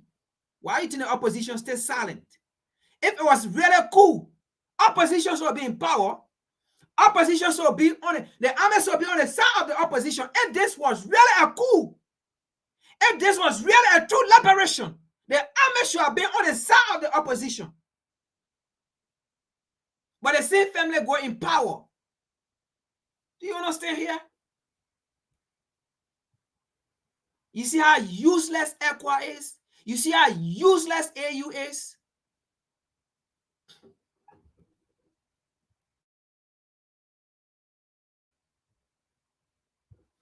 Let's see something here from another perspective. And you will know what we're talking here. Let's see something.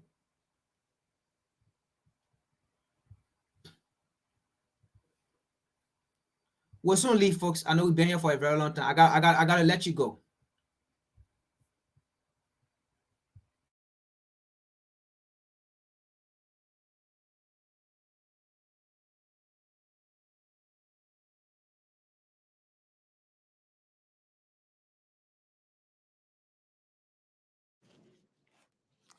And now to the big story developing in Africa, the coup in Gabon.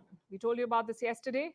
This is a Central African nation. For the uninitiated, this is where Gabon is located on the map. It has a population of just 2.3 million people, plus a lot of natural resources. Over the decades, Gabon's minerals have made it wealthy, or at least made some people there very, very rich, like the Bongo family. President Ali Bongo was put under house arrest yesterday. This was minutes after an election result was announced. The election took place on Saturday. The result came out on Wednesday morning. Bongo was declared the winner, and that's when he was locked up. He sent out this video after he was detained. I'm Ali Bongo Ondimba, President of Gabon, and I'm to send a message to all the friends that we have all over the world to tell them to make noise, for the people here have arrested me and my family.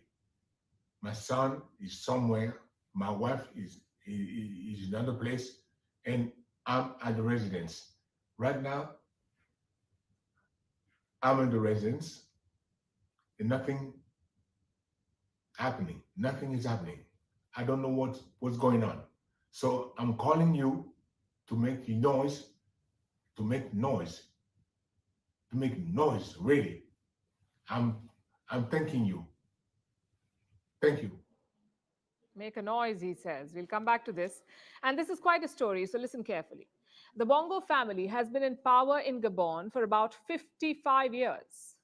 The detained president, the one you just heard from, is Ali Bongo. His father was Omar Bongo. He was president for 42 years. He died in the year 2009. That's when his son, Ali Bongo, took over. And since then, he served 2 terms as president. He was about to begin a 3rd term. He won the election on Saturday, or won the Saturday election. The result came out on Wednesday morning.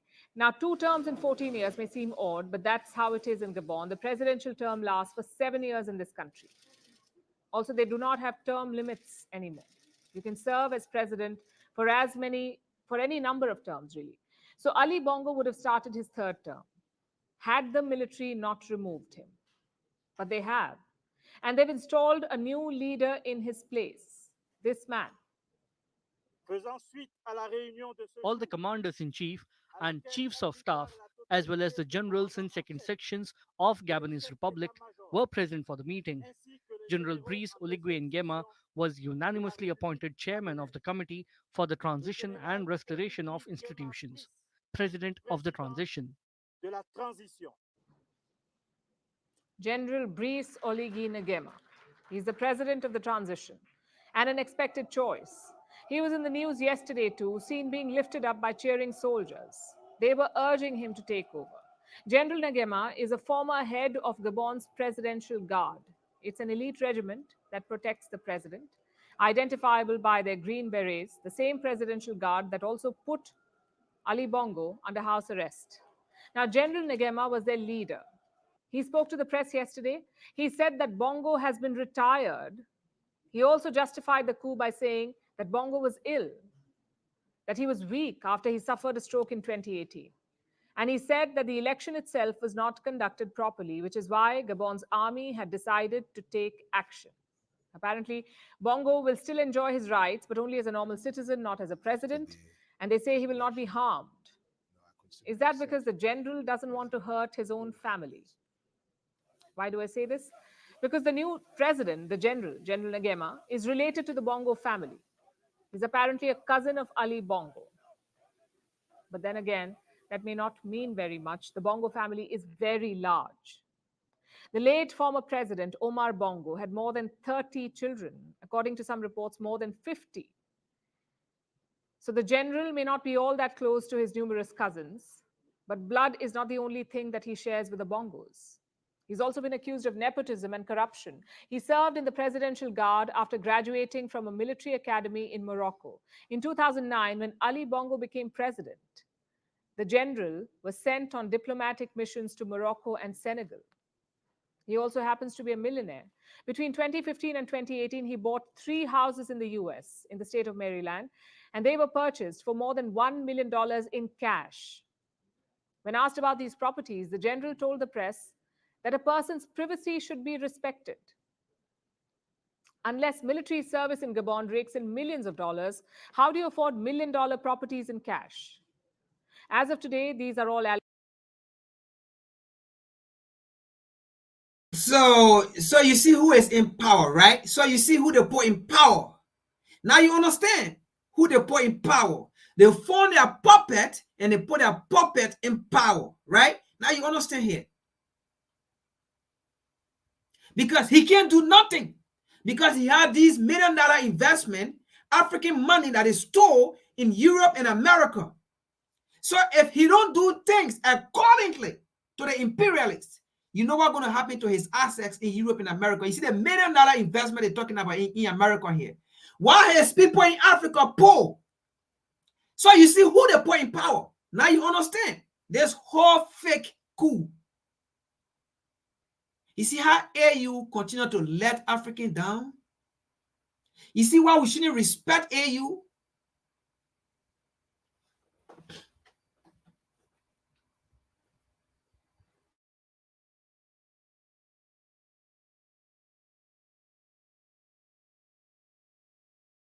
allegations, and they do not seem to matter to the people of Gabon very much. They look quite happy with this turn of events. Many were seen celebrating the fall of the Bongo family.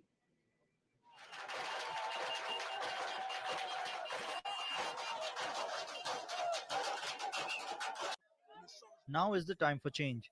60 years of dictatorship have ended. Amen. It's August 30, no longer August 17th. Now this is the Independence Day. The army has freed our country. We are free. We have the right to be free and to express ourselves the way we want. Because we didn't know that we could be freed. But today we are free. Let me take you back to that statement that Ali Bongo made from under house arrest. He asked people to make some noise. Well, as you can see, they are making a noise, just not the kind that he'd like to hear.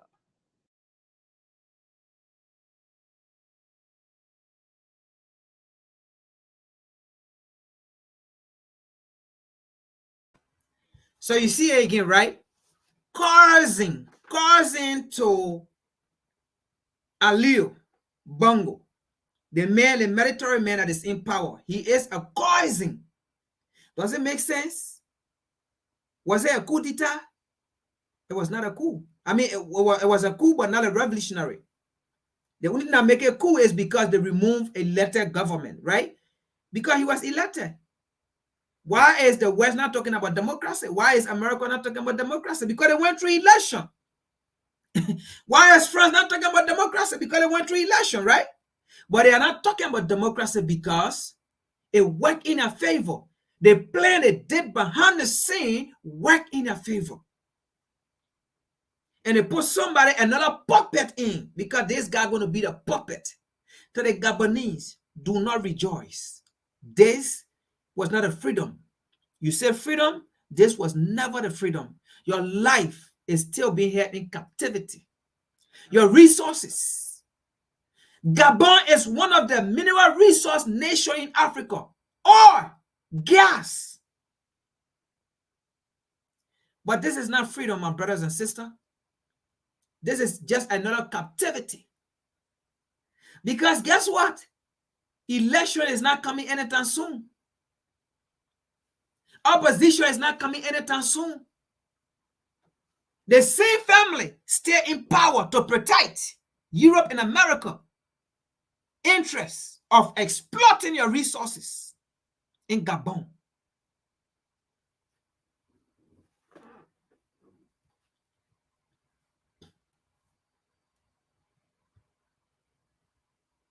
But let's listen to the Nigerian or the Malian president.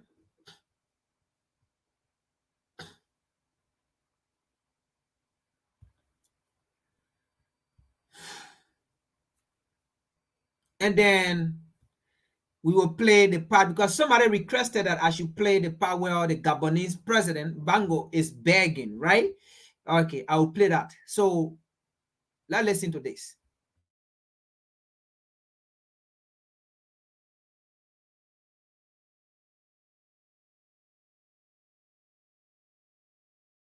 I would like to apologize in advance to the elders, which I might offend with what I'm about to say.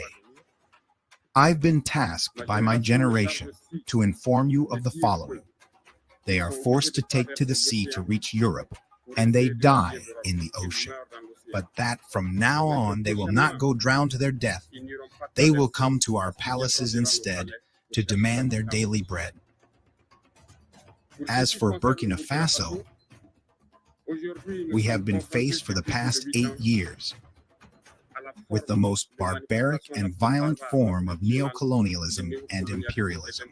But I would like to finish by saying that we must pay tribute to our people who fight and struggle. Gloire à nos peuples, dignité à nos peuples, victoire à nos peuples. La patrie ou la mort, nous vaincrons. To ECWA and to AU, these are the kind of leader we will pay tribute to. These are the kind of leader we will die for. These are the kind of leader we will support. These are the kind of leader we will pray for. Not pray to the white Jesus, but to the black Jesus. These are the kind of leader we will support. These are the kind of leader we will honor. But we will not honor any ECWA leader. We will not honor any AU leader, because you are all fools and puppets.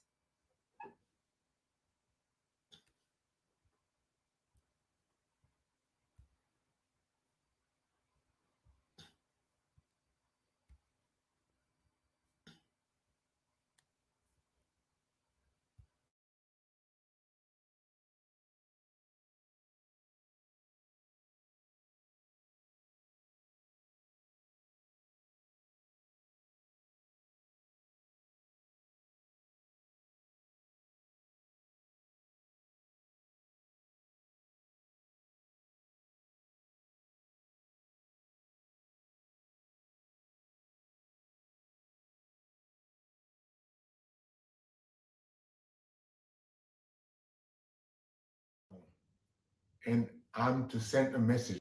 He was detained. I'm Ali Bongo Ondimba, President of Gabon.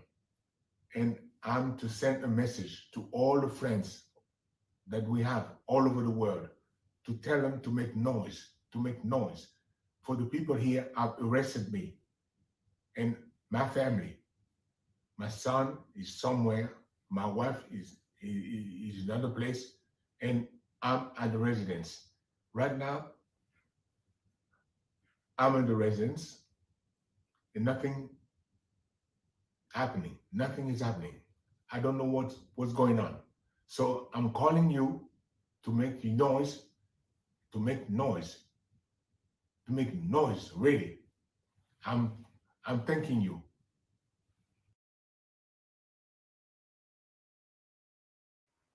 Yes, to make noise.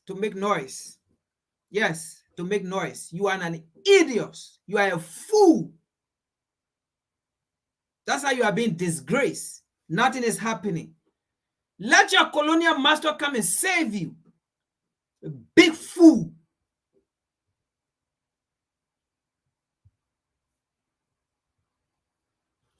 All right, folks. That is today's presentation. This is what I have for you. Share, like, subscribe.